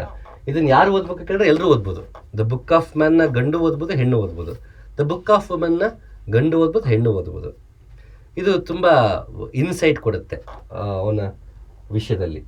ಮತ್ತು ದ ವೈಟ್ ಲೋಟಸ್ ಅಂತ ತುಂಬ ಚೆನ್ನಾಗಿರುವಂಥ ಅದ್ಭುತವಾಗಿ ಮಾತಾಡಿದನು ಓಶೋ. ಇದರಲ್ಲಿ ಬೋಧಿ ಧರ್ಮ ಅಂತ ಯಾರಿದ್ದ, ಝೆನ್ ಬುದ್ಧಿಸಮ್ನ ಹರಿಕಾರಕ, ಆತನ ಬಗ್ಗೆ ಮಾತಾಡಿರುವಂತಹ ಕೃತಿ ದ ವೈಟ್ ಲೋಟಸ್ ಅಂತ. ತುಂಬ ಸೊಗಸಾಗಿದೆ. ಇಷ್ಟೆಲ್ಲ ವಿಷಯಗಳು ಸಿಗತ್ತಾ ಬೋಧಿ ಧರ್ಮನ ಬಗ್ಗೆ, ಹೀಗೆಲ್ಲ ನೋಡ್ಬೋದಾ ಆ ವಿಷಯವನ್ನು ಬೋಧಿ ಧರ್ಮನ ಬಗ್ಗೆ ಅಂತ ತನ್ನದೇ ಅಂತ ಒಂದು ವರ್ಜಿನ್ ಥಾಟ್ಸ್ನ ಕೊಡ್ತಾನೆ ಓಶೋ. ಇನ್ನು ಓಶೋ ಇನ್ನೊಂದು ಪುಸ್ತಕ ಇದೆ. ಆ ಪುಸ್ತಕ ನನ್ನ ಹತ್ರ ಈಗ ಇಲ್ಲ. ಅದರಲ್ಲಿ ಮಹಿಳಾ ಸಾಧಕಿಯರು ಪ್ರಪಂಚದಲ್ಲಿ ಯಾರೆಲ್ಲ ಇದ್ದಾರೆ ಅವರಷ್ಟು ಜನ ಬಗ್ಗೆನೂ ಮಾತಾಡಿದ್ದಾನೆ ಆತ. ಎಷ್ಟಾಗುತ್ತೋ ತನ್ನ ಅರಿವಿಗೆ ಯಾರ್ಯಾರು ಬಂದಿದ್ದಾರೋ ಅಷ್ಟು ಜನರ ಬಗ್ಗೆನೂ ಮಾತಾಡಿದ್ದಾನೆ. ಸಾಮಾನ್ಯ ನಾವು ದಾರ್ಶನಿಕರು ಅಂತ ಬಂದಾಗ ಗಂಡು ಮಕ್ಕಳ ಬಗ್ಗೆನೇ ಮಾತಾಡೋದು ಜಾಸ್ತಿ, ಗಂಡು ದಾರ್ಶನಿಕರ ಬಗ್ಗೆ, ಪುರುಷ ದಾರ್ಶನಿಕರ ಬಗ್ಗೆ. ಮಹಿಳಾ ದಾರ್ಶನಿಕರ ಬಗ್ಗೆ ನಾವು ಕೇಳಿರೋದು ಕಡಿಮೆ. ಅತಿ ಹೆಚ್ಚು ಮಹಿಳಾ ದಾರ್ಶನಿಕರ ಬಗ್ಗೆ ಮಾತಾಡಿರೋದು ಅಂದರೆ ಬಹುಶಃ ಅದು ಓಶೋನೇ ಇರಬೇಕು ಅನಿಸುತ್ತೆ. ಆ ಪುಸ್ತಕದ ಟೈಟಲ್ ನನಗೆ ನೆನಪಿಲ್ಲ, ಸಾಧ್ಯವಾದದನ್ನು ಮತ್ತೊಮ್ಮೆ ತಿಳಿಸ್ತೀನಿ. ಇದು the guest talks on Kabir ಅಂತ. ತುಂಬ ಅಮೋಘವಾದ ಪುಸ್ತಕ. ಕಬೀರನ ದೋಹೆಗಳನ್ನು ಅನುಭಾವದ ಹಂತದಲ್ಲಿ ನಿಂತು ಕಬೀರನನ್ನು ಎಲ್ಲರಿಗೂ ಕಂಪೇರ್ ಮಾಡ್ತಾ ಹೋಗ್ತಾರೆ. ಅಂದರೆ ಕಂಪೇರ್ ಇನ್ ದ ಸೆನ್ಸ್ ನಮ್ಮ ರೀತಿ ಯಾರು ಶ್ರೇಷ್ಠ ಯಾರು ಕಳಪೆ ಆ ರೀತಿ ಅಲ್ಲ. ಕಬೀರ್ ದಾಸರು ಅದೇ ಇನ್ನೊಬ್ಬರು ಸೂರ್ದಾಸರು, ಹೀಗೆ ಆ ದಾಸ ಪರಂಪರೆಯಲ್ಲಿ ಯಾವ ರೀತಿ ಇತ್ತು, ಕಬೀರ್ ಯಾವ ರೀತಿ ವರ್ಸಟೈಲ್ ಆಗಿದ್ರು, ಅವ್ರಿಗೂ ಇನ್ನೊಬ್ರಿಗೂ ಯಾವ ರೀತಿ ಯುನೀಕ್ನೆಸ್ಸು. ಯಾವತ್ತೂ ಡಿಫ್ರೆನ್ಸಸ್ ನೋಡಲಿಲ್ಲ ಓಶೋ. ಎಲ್ಲರೂ ಯುನೀಕ್ ಅಂತ ಕರೆದ, ಯಾರನ್ನೂ ಕಂಪೇರ್ ಮಾಡಲಿಲ್ಲ ಅಂತ. ಕಂಪೇರ್ ಮಾಡಬೇಕು ಅಂತ ಬಂದಾಗ ಅವನದೇ ಕಾರಣಗಳಿದೆ. ಮತ್ತು ಅವ್ನು ಕಂಪೇರ್ ಮಾಡಿ ಹೇಳೋವಾಗಲೂ ಕೂಡ ನಮಗೆ ಮತ್ತೆ ಒಂದಷ್ಟು ಹೊಸ ಹೊಳಪನ್ನೇ ಕೊಡುತ್ತಾನೆ ಹೊರತುವೆ ಇವನು ಶ್ರೇಷ್ಠನ ಕಳಪೆ ಅಂತ ಯಾವತ್ತೂ ಓಶೋ ಮಾಡಿದವನಲ್ಲ. ಕೆಲವೊಮ್ಮೆ ಮಾಡ್ತಾನೆ, ಕೆಲವೊಮ್ಮೆ ಜೀಸಸ್ ಬಗ್ಗೆನೇ ಅಪಾರವಾಗಿ ಮಾತಾಡುವಾಗ ಮಿಕ್ಕಿದವ್ರಿಗೆ ಎಲ್ಲರಿಗಿಂತ ಜೀಸಸ್ಸೇ ಗ್ರೇಟ್ ಅಂದ್ಬಿಡ್ತಾನೆ. ಇನ್ನೊಂದು ಕಡೆ ಕೃಷ್ಣನ ಬಗ್ಗೆ ಮಾತಾಡುವಾಗ ಕೃಷ್ಣನೇ ಗ್ರೇಟ್ ಅಂದ್ಬಿಡ್ತಾನೆ. ಅಂದರೆ ಅವರ ಬಗ್ಗೆ ಉತ್ಪ್ರೇಕ್ಷತೆಯಿಂದ ಮಾತಾಡಿದ್ದೇ ಹೊರತು ಕಂಪೇರ್ ಮಾಡಿ ಹೋಲಿಸಿ ಮೇಲು ಕೀಳು ಮಾಡಿದ್ದಿಲ್ಲ ಓಶೋ. ಆ ಉತ್ಪ್ರೇಕ್ಷೆಯಲ್ಲಿ ಅವ್ರ ಬಗ್ಗೆ ಅಭಿಮಾನದಲ್ಲಿ. ಮತ್ತು ಕೆಲವೊಂದು ಕೊರತೆಗಳು, ಅಂದರೆ ಆಯಾ ಕಾಲಘಟ್ಟಕ್ಕೆ ಒಬ್ಬೊಬ್ಬ ಗುರು ತನ್ನದಿಂದ ಕೆಲಸ ಮಾಡ್ತಾ ಹೋಗಿರ್ತಾನೆ, ಮತ್ತೊಂದು ಕಾರ್ಯಕ್ಷೇತ್ರದ ಕಡೆ ಗಮನ ಕೊಟ್ಟಿರಲ್ಲ. ಉದಾಹರಣೆಗೆ ಈಗ ರಮಣ ಮಹರ್ಷಿ ಅಂತ ಬಂದಾಗ ಅವ್ರು ಯಾವ ಪುಸ್ತಕಗಳನ್ನೂ ಬರೀಲಿಲ್ಲ. ತಾವೇ ಕೂತು ಡಿಸ್ಕೋರ್ಸ್ ಮಾಡಲೇಬೇಕು ಅಂತ ತಾವಾಗೆ ಸಭೆ ಕರೆದೋರಲ್ಲ. ತಾವಾಗೆ ಜನ ಬಂದು ಸೇರ್ತಿದ್ರು, ಒಂದೆರಡು ಹಿತ ನೋಡಿ ಆಡ್ತಿದ್ರು, ಬಿಟ್ಟರೆ ಅಂಥದ್ದೇನೂ ಮಾಡಲಿಲ್ಲ. ಯಾಕೆಂದರೆ ಈಗಾಗಲೇ ಅಷ್ಟೋ ಜನ ಬಂದರು, ಎಷ್ಟೋ ಜನ ಕೃತಿಗಳನ್ನ ರಚನೆ ಮಾಡಿ ಹೋಗ್ಬಿಟ್ಟಿದ್ದಾರೆ. ಅದೇ ಅರ್ಥ ಆಗದ್ರೆ ನಿಮ್ಗೆ ಇನ್ನೇನೇ ಅರ್ಥ ಆಗುತ್ತೆ, ಇನ್ನು ಮಾತಲ್ಲಿ ಅರ್ಥ ಆಗಲ್ಲ ನಿಮಗೆ, ಮೌನವೇ ಸರಿ ಅಂತ ರಮಣ ಮಹರ್ಷಿ ಆದಷ್ಟು ಮೌನವನ್ನೇ ಪ್ರತಿಪಾದನೆ ಮಾಡಿದವರು. ಅನುಭವದಲ್ಲಿ ಎಲ್ಲವೂ ಕಂಡುಕೊಳ್ಳಿ, ಇಷ್ಟೊಂದು ಥಿಯರಿ ಮಾತಾಡೋದು ಅಂತ ಸುಮ್ಮನಾದವರು. ಇನ್ನು ಓಶೋ ರಜನೀಶು ಅತಿ ಹೆಚ್ಚು ಥಿಯರಿ ಮಾತಾಡಿದವನು, ಹಾಗೆ ಎಕ್ಸ್ಪೀರಿಯನ್ಸು ಕೊಟ್ಟವನು ಕೂಡ, ಇಲ್ಲ ಅಂತಲ್ಲ. ತಮ್ಮ ಕಾಲದಲ್ಲಿ ಯಾವ್ಯಾವುದು ಕುಂದು ಕೊರತೆ ಅನಿಸುತ್ತೋ, ತನ್ನ ಕಾರ್ಯಕ್ಷೇತ್ರ ಯಾವುದು ಅನಿಸುತ್ತೋ ಅಲ್ಲಿ ಅವರು ತೊಡಗಿಕೊಂಡಾಗ ಮತ್ತೊಂದಲ್ಲಿ ಲೋಪವಾಗಿರುತ್ತೆ. ಅದು ಲೋಪ ಏನಕ್ಕೆ ಅಂದರೆ ಈ ಒಂದು ವಲಯಕ್ಕೆ ಹೆಚ್ಚು ಒತ್ತು ಕೊಟ್ಟಿದ್ದಕ್ಕೆ ಹೊರತು ಮತ್ತೇನೂ ಅಲ್ಲ. ಕೆಲವೊಬ್ಬರು ಕೃತಿಗಳ ರಚನೆಗೆ ಇಡೀ ಜೀವನ ಮುಡುಪಾಗಿರ್ತಾರೆ. ದಾಸರ ಥರದವರು ಅತಿ ಹೆಚ್ಚು ಕೀರ್ತನೆಗಳನ್ನೇ ರಚನೆ ಮಾಡ್ತಾ ಹೋದರು. ಈ ಕಡೆ ಪುರಂದರದಾಸರು ರಾಮಧಾನ್ಯವನ್ನು ಬರೀತಾರೆ. ಈ ಕಡೆ ಮೋಹನ ತರಂಗಿಣಿ ಬರೀತಾರೆ. ಅವರು ಕೃತಿಗಳ ರಚನೆಗೂ ಬರ್ತಾರೆ. ಪುರಂದರದಾಸರು ಅವರು ಸಂಗೀತ ಕಡೆ ಹೆಚ್ಚು ಒಲವಿತ್ತು, ಅಲ್ಲಿ ತುಂಬ ಕೆಲಸ ಮಾಡೋದಿತ್ತು. ಅವರು ಕೀರ್ತನೆ ಕಡೆಗಡೆ ಹೆಚ್ಚು ಗಮನ ಕೊಟ್ಟರು. ಹಾಗಂತ ಪುರಂದರದಾಸಿಗೆ ಕೃತಿಗಳನ್ನು ರಚನೆ ಮಾಡೋ ಶಕ್ತಿ ಇರಲಿಲ್ವ ಅಂತ ಕೇಳೋಕ್ಕಾಗಲ್ಲ. ಅವರ ಕ್ಷೇತ್ರ ಬೇರೆ ಕಡೆಗಿತ್ತು, ಅವರ ಗಮನ ಬೇರೆ ಕಡೆಗಿತ್ತು. ಆ ಡಿಫರೆನ್ಸಸ್ನ ಹೇಳ್ತಾ ಹೋಗ್ತಾನೆ ಓಶೋ. ಯಾಕೆ ಕೃಷ್ಣ ಹೀಗೆ, ಮಹಾವೀರ ಹೀಗೆ ಉದಾಹರಣೆ ಕೊಡ್ತಾ ಹೋಗ್ತಾನೆ ಹೊರತುವೆ ಯಾರನ್ನೂ ಮೇಲು ಕೀಳು ಮಾಡಿಲ್ಲ ಓಶೋ. ಇನ್ನು ನನಗೆ ಇಷ್ಟವಾದ ಪುಸ್ತಕ ಇಂಡಿಯಾ ಮೈ ಲವ್ ಅಂತ. ಓಶೋ ಎರಡನ್ನೂ ಬೈತಾನೆ ಅಂತ ಕೇಳಿದ್ದು ಜಾಸ್ತಿ, ಎಲ್ಲರೂ ಅಫೆಂಡ್ ಆಗೋದು ಜಾಸ್ತಿ ಓಶೋ ವಿಷಯಕ್ಕೆ ಬಂದಾಗ. ಬಹುಶಃ ಓಶೋದು ಇಂಡಿಯಾ ಮೈ ಲವ್ ಓದಿದಾಗ ಓಶೋಗೆ ಎಷ್ಟು ಅಪಾರವಾದ ಹೆಮ್ಮೆ, ಗೌರವ, ಭಕ್ತಿ, ಶ್ರದ್ಧೆ ಈ ದೇಶದ ಬಗ್ಗೆ ಇತ್ತು. ಮತ್ತು ನಿಜವಾಗ್ಲೂ ಈ ದೇಶದಲ್ಲಿ ನಾವು ಇರುವವರು ನಮ್ಮ ದೇಶವನ್ನು ಪ್ರೇಮಿಸುವುದು ಹೇಗೆ. ನಾವಿವತ್ತೆಲ್ಲರೂ ದೇಶ ಭಕ್ತರಾಗ್ಬಿಟ್ಟಿದ್ದೀವಿ, ದೇಶ ಪ್ರೇಮಿಗಳಾಗಿಲ್ಲ. ನಾವು ದೇಶ ಪ್ರೇಮಿಗಳಾದಾಗ ತಪ್ಪುಗಳನ್ನ ತಿದ್ದೋದಕ್ಕೆ ಸಾಧ್ಯ ಆಗುತ್ತೆ, ನಮ್ಮ ಕುಂದುಕೊರತೆಗಳನ್ನು ತಿದ್ದೋದಕ್ಕೆ ಸಾಧ್ಯವಾಗುತ್ತೆ. ಯಾವ ರೀತಿ ದೇಶ ಪ್ರೇಮ ಹೇಗಿರಬೇಕು, ನಾವು ಯಾವುದನ್ನು ಕಳ್ಕೊಳ್ತಾ ಹೋಗ್ತಿದ್ದೀವಿ, ಅದನ್ನು ಸರಿಪಡಿಸಿಕೊಳ್ಳುವುದು ಹೇಗೆ, ಹೀಗೆ ಹಲವಾರು ವಿಷಯಗಳನ್ನು ಓಶೋ ಇಂಡಿಯಾ ಮೈ ಲವ್ ಅನ್ನೋ ಪುಸ್ತಕದಲ್ಲಿ ನಮಗೆ ಸಿಗುತ್ತೆ. ಬಹುಶಃ ಈ ಕಾಲಘಟ್ಟಕ್ಕೆ ಹೆಚ್ಚು ಸೂಕ್ತವಾದ ಪುಸ್ತಕ ಇಂಡಿಯಾ ಮೈ ಲವ್ ಅನ್ನೋ ನನ್ನ ಅಭಿಪ್ರಾಯ. ಇನ್ನು ಸಾಮಾನ್ಯವಾಗಿ ಓಶೋವನ್ನು ಒಂದು ಎಕ್ಸಸೈಸ್ ಆಗಿ ಇಟ್ಕೊಳ್ಬೇಕು ಅಂತಂದರೆ, ಬಹುಶಃ ಇದು ಈಗ ಸಿಗ್ತಿದೋ ಇಲ್ವೋ ನನಗೆ ಗೊತ್ತಿಲ್ಲ, ಇದು ಆನ್ಲೈನೇ ಆರ್ಡರ್ ಮಾಡಬೇಕನ್ಸುತ್ತೆ. ಓಶೋ ಸಂಬಂಧಪಟ್ಟಂಗೆ ವೆಬ್ಸೈಟ್ಸ್ ಇರುತ್ತೆ, ಅಲ್ಲಿ ನೀವು ಆರ್ಡರ್ ಮಾಡ್ಕೊಳ್ಬೋದು. ಇದು ಓಶೋ ಮೆಡಿಟೇಷನ್ ಸೀರೀಸ್ ಅಂತ. ಇದು ವಿಶೇಷತೆ ಏನಂದರೆ, ಒಟ್ಟು ನಿಮಗೆ 365 ದಿನಕ್ಕಾಗುವಷ್ಟು ವಾಲ್ಯೂಮ್ ಇದೆ. ಇದು 12 ವಾಲ್ಯೂಮ್ ಬರುತ್ತೆ. ಇದೇನೆಂದರೆ ಅವನು ಹೇಳ್ತಾನೆ ಯಾವ ರೀತಿ ಓದಬೇಕಂತ ಕ್ಯೂರೇಟ್ ಕೂಡ ಮಾಡಿದ್ದಾರೆ. ಇದು ಎಷ್ಟನೇ ತಿಂಗಳದು ಅಂತಲೂ ಇರುತ್ತೆ ಇಲ್ಲಿ. ಬಹುಶಃ ಇದು 5ನೇ ತಿಂಗಳು 6ನೇ ತಿಂಗಳದು ಅನಿಸುತ್ತೆ. ಇದರಲ್ಲಿ ಹೀಗೆ ಡೇ 3 ಮತ್ತು ಡೇ 5 ಡೇ 7 ಅಂತಲ್ಲಿ ಇರುತ್ತೆ. ಏನಂದರೆ ನಾವು ಬೆಳಗ್ಗೆ ಎದ್ದಂಗೆ ಇವನು ಎಕ್ಸಸೈಸ್ ಕೊಡ್ತೀನಿ ಏನು ಮಾಡಬೇಕಂತ. ಮೊದಲು ಎದ್ದೇಳಬೇಕು, ಮೊದಲು ಎದ್ದಂಗೆ ಇದನ್ನು ಮಾತ್ರ ಓದಬೇಕು. ಇದನ್ನು ಓದಿ ಅದನ್ನು ಕಾಂಟಂಪ್ಲೇಟ್ ಮಾಡ್ತಾ ಹೋಗಬೇಕು ದಿನ ಪೂರ್ತಿ. ಇಡೀ ದಿನ ಪೂರ್ತಿ ಕಾಂಟಂಪ್ಲೇಟ್ ಮಾಡ್ತಾ ಹೋಗಬೇಕು. ಮಲಗೋ ಮುಂಚೆ ಡೇ 1 ಈ ಪೇಜ್ನ ಓದಬೇಕು. ಸೊ ಅವನು ಇದನ್ನು ಇದು ಮಾಡಬೇಕಾದ್ರೆ ಇಲ್ಲಿ ಕೊಟ್ಟಿದ್ದಾನೆ, ಮಾರ್ನಿಂಗ್ ಕಾಂಟಂಪ್ಲೇಷನ್ ಬಿಫೋರ್ ಸ್ಲೀಪಿಂಗ್ ಅಂತ. ಇದನ್ನು ನೀಟಾಗಿ ಕ್ಯೂರೇಟ್ ಮಾಡಿದ್ದಾರೆ. ಓಶೋ ಕೂತು ಕ್ಯೂರೇಟ್ ಮಾಡಿದಂಥದ್ದು.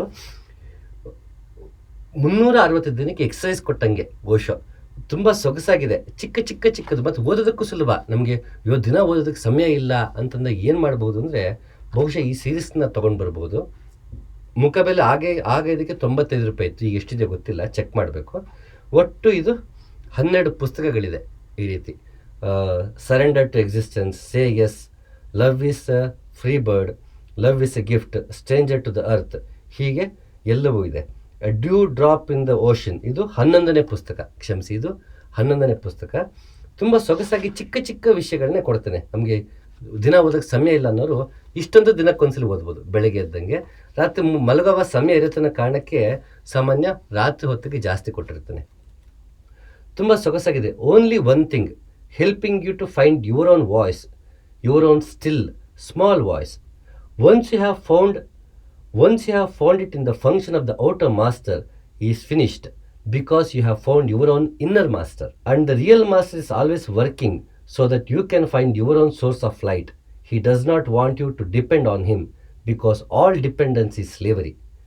ಇದನ್ನು ಕಾಂಟಂಪ್ಲೇಟ್ ಮಾಡಬೇಕು ಅಂತಾನೆ. ಎಷ್ಟು ಚೆನ್ನಾಗಿ ಹೇಳ್ತಾನೆ ನೋಡಿ. He does not want you to be dependent on him, because all dependence is slavery ಅಂತ. ಗುರು ತನ್ನ ಶಿಷ್ಯನರನ್ನು ತನ್ನ ಮೇಲೆ ಡಿಪೆಂಡ್ ಮಾಡ್ಕೊಳ್ಳೋ ಹಾಗೆ ಮಾಡಲ್ವಂತೆ. ಯಾಕೆಂದರೆ ಡಿಪೆಂಡೆನ್ಸಿ ಸ್ಲೇವರಿ ಅಂತೆ, ಗುಲಾಮಗಿರಿ ಅಂತೆ. ಗುರುವಿನ ಕೆಲಸ ಶಿಷ್ಯನನ್ನು ಸ್ವತಂತ್ರಗೊಳಿಸುವುದೇ ಹೊರತು ಗುಲಾಮನನ್ನಾಗಿಸಿಕೊಳ್ಳುವುದಲ್ಲ, ಅವನನ್ನು ಅನುಯಾಯಿಯಾಗಿಸಿಕೊಳ್ಳುವುದಲ್ಲ, ಫಾಲೋಯರ್ ಆಗಿಸಿಕೊಳ್ಳುವುದಲ್ಲ. ಅವನನ್ನು ಶಿಷ್ಯನ ಹೆಸರಲ್ಲಿ, ಶರಣಾಗತಿಯ ಹೆಸರಲ್ಲಿ ಅವನ ಸ್ಲೇವರಿ ಮಾಡಿಕೊಳ್ಳುವುದಲ್ಲ.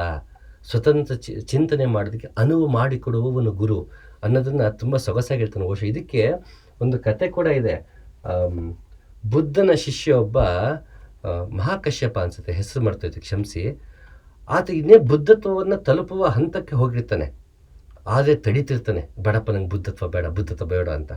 ಯಾಕೆ ಅಂತಂದರೆ, ನಾನೆಲ್ಲಿ ಬುದ್ಧತ್ವವನ್ನು ಪಡೆದರೆ, ಬುದ್ಧನಾಗಿಬಿಟ್ಟರೆ, ಇನ್ನು ನಿನಗೆ ನನ್ನ ಅವಶ್ಯಕತೆ ಇಲ್ಲ, ಹೋಗು ಅಂತ ಬುದ್ಧ ಕಳಿಸ್ಬಿಟ್ರೆ, ನಿನ್ನ ಕಾರ್ಯಕ್ಷೇತ್ರ ಒಂದು ನಿಗದಿಪಡಿಸ್ಕೊಂಡು ಅಲ್ಲಿ ಹೋಗಿ ನೀನು ಮತ್ತೆ ಧಮ್ಮ ಪ್ರಚಾರವನ್ನು ಮಾಡು, ನಿನಗೆ ಅನುಭವದಲ್ಲಿ ಕಂಡ ಸತ್ಯ ಏನಿದೆ ಅದನ್ನು ಎಲ್ಲರಿಗೂ ಪ್ರಸಾರ ಮಾಡು ಅಂತ ಕಳಿಸ್ಕೊಟ್ಬಿಟ್ರೆ, ನಾ ಬುದ್ಧನಿಂದ ದೂರ ಆಗ್ಬಿಡ್ತೀನಲ್ಲ, ಆ ಒಂದು ವಿರಹ ನನಗೆ ಕಾಡ್ಬಿಡುತ್ತಲ್ಲ, ಅವನಿಂದ ದೂರ ಆಗಿಬಿಡ್ತೀನಲ್ಲ ಅಂತ ತಾನು ಬುದ್ಧತ್ವವನ್ನು ಪಡೆಯುವುದನ್ನು ಪೋಸ್ಟ್ಪೋನ್ ಮಾಡ್ತಾ ಹೋಗ್ಬಿಡ್ತಾನೆ, ಮುಂದೂಡ್ತಾ ಹೋಗ್ಬಿಡ್ತಾನೆ.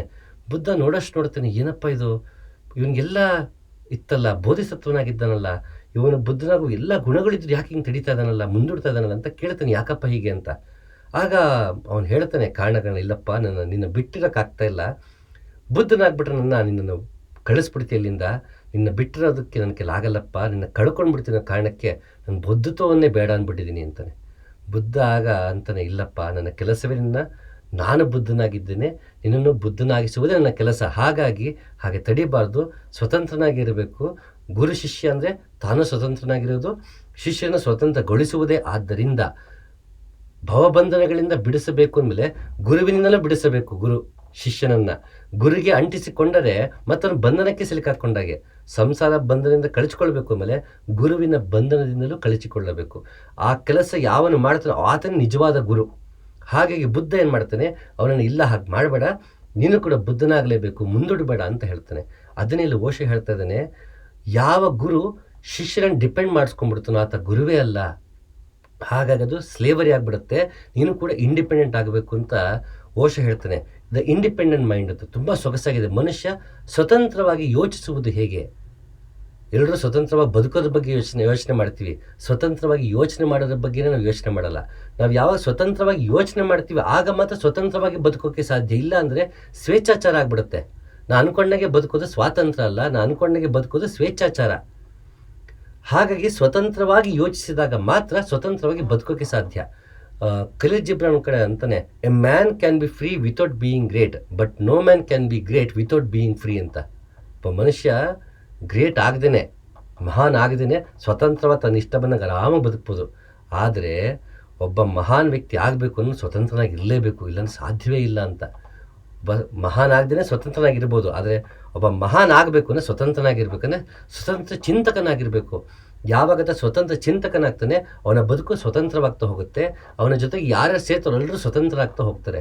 ಇದು ನಿಜವಾದ ಗುರುವಿನ ಬದುಕುವ ರೀತಿ, ಯೋಚಿಸುವ ರೀತಿ, ಶಿಷ್ಯನಿಗೆ ರವಾನೆ ಮಾಡುವ ರೀತಿ ಅದಾಗಿರುತ್ತೆ. ಹಾಗಾಗಿ ದ ಇಂಡಿಪೆಂಡೆಂಟ್ ಮೈಂಡ್ ಎಲ್ಲರೂ ಓದಲೇಬೇಕಾದಂಥ ಪುಸ್ತಕ ಅನ್ನೋದು ನನ್ನ ಅಭಿಪ್ರಾಯ. ಹಾಗೆ ಓಶೋದು ದೊಡ್ಡ ಪುಸ್ತಕಗಳನ್ನ ಓದೋಕ್ಕಾಗಲ್ಲ ಅಂದರೆ ಈ ರೀತಿ ಚಿಕ್ಕ ಚಿಕ್ಕ ಪುಸ್ತಕಗಳಿದೆ. ಓಶೋದು ದ ಗ್ರೇಟ್ ಗ್ಯಾಂಬಲ್ ಅಂತ. ಜೀವನ ಯಾವ ರೀತಿ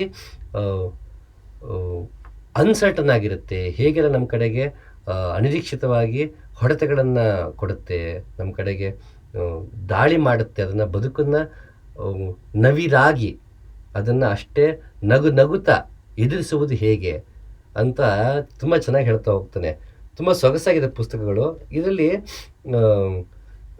ಕಷ್ಟ, ಯಾವುದೋ ಒಂದೆರಡು ಸಾಲನ್ನ ಮಾತ್ರ ಆಯ್ಕೆ ಮಾಡಿ ಹೇಳೋದು ಕಷ್ಟ. ಅಷ್ಟು ಇಲ್ಲಿ ಓಶೋ ಪುಸ್ತಕಗಳನ್ನ ಪರಿಚಯ ಮಾಡಿಕೊಡೋದಂದರೆ ಓಶೋನ ಪ್ರವೇಶ ಮಾಡುವುದು ಹೇಗೆ, ನನಗೆ ಓಶೋ ಪರಿಣಾಮ ಹೇಗೆ ಬೀರಿದ ಅನ್ನೋದು ಹೊರತು ಪ್ರತಿಯೊಂದು ಒಂದೇ ಪರ್ಟಿಕ್ಯುಲರ್ ಬುಕ್ ಅಲ್ಲದೆ ಅಂದರೆ ಯಾವುದನ್ನು ಓದಿ ಹೇಳ್ತಿಲ್ಲ. ಆದರೆ ಕೆಲವು ಸಾಲುಗಳನ್ನ ನಾನು ಅಲ್ಲಲ್ಲಿ ಮಾರ್ಕ್ ಮಾಡ್ಕೊಂಡಿರ್ತೀನಿ, ಹಾಗಾಗಿ ಅದನ್ನು ಮಾರ್ಕ್ ಮಾಡ್ಕೊಂಡಿರೋದನ್ನು ಹೇಳ್ತೀನಿ. ಓಶೋ ಒಂದು ಕಡೆ ಹೇಳ್ತಾನೆ, the way of love is the way of no expectation. Love exist only when there is total acceptance and no desire to change anything ಅಂತ. ಪ್ರೇಮ ಎಲ್ಲವೂ ಹೇಗಿದೆಯೋ ಹಾಗೆ ಒಪ್ಪಿಕೊಳ್ಳುವುದು, ಅಲ್ಲಿ ಬದಲಾಯಿಸಬೇಕು ಅನ್ನೋದಿರಲ್ಲ, ಏನು ಇರೋದ್ರಲ್ಲಿ ಚೇಂಜ್ ಮಾಡಬೇಕು ಅಂತಿಲ್ಲ. No desire to change anything. ಅದು ಪ್ರೇಮ ತಾನಾಗಿ ಎಲ್ಲವನ್ನು ಬದಲಾಯಿಸುತ್ತೆ. ನೀರು ಹರಿಯುವ ರಭಸಕ್ಕೆ ತಾನಾಗೆ ನದಿಯಲ್ಲಿರುವ ಕಲ್ಲು ಆಕಾರವನ್ನು ಬದಲಾಯಿಸ್ಕೊಳ್ತಾ ಹೋಗುತ್ತೆ, ಅದು ನವಿರಾಗುತ್ತಾ ಹೋಗುತ್ತೆ, ನುಣುಪಾಗ್ತಾ ಹೋಗುತ್ತೆ. ಹೊರತು ಅಲ್ಲಿ ಕಲ್ಲಿಗೂ ನಾನು ನುಣುಪಾಗಬೇಕು ಅನ್ನೋ ಉದ್ದೇಶ ಇಲ್ಲ, ನದಿಗೂ ಕೂಡ ಎಲ್ಲವೂ ನುಣುಪು ಮಾಡ್ತೀನಿ ಅನ್ನೋ ಉದ್ದೇಶವೂ ಇಲ್ಲ. ಅದರ ರಭಸ ತನಗೆ, ತನ್ನ ಗುಣ ತನಗೆ, ಕಲ್ಲಿಗೆ ಆ ಎಷ್ಟು ಅದು ಅಲ್ಲೇ ಇರುತ್ತೋ ಆ ಪ್ರವಾಹದಲ್ಲಿ, ನದಿಯ ಪ್ರವಾಹದಲ್ಲಿ, ಆ ಕರೆಂಟಲ್ಲಿ ಎಷ್ಟು ಅದು ಇರುತ್ತೋ ಕಾಲಕ್ಕೆ ತಕ್ಕಂಗೆ ತಾನಾಗಿ ನುಣುಪಾಗ್ತಾ ಹೋಗುತ್ತೆ. ಅದು ಆ ನದಿಯ ರಭಸಕ್ಕೆ ಬಿಟ್ಟಿದ್ದು.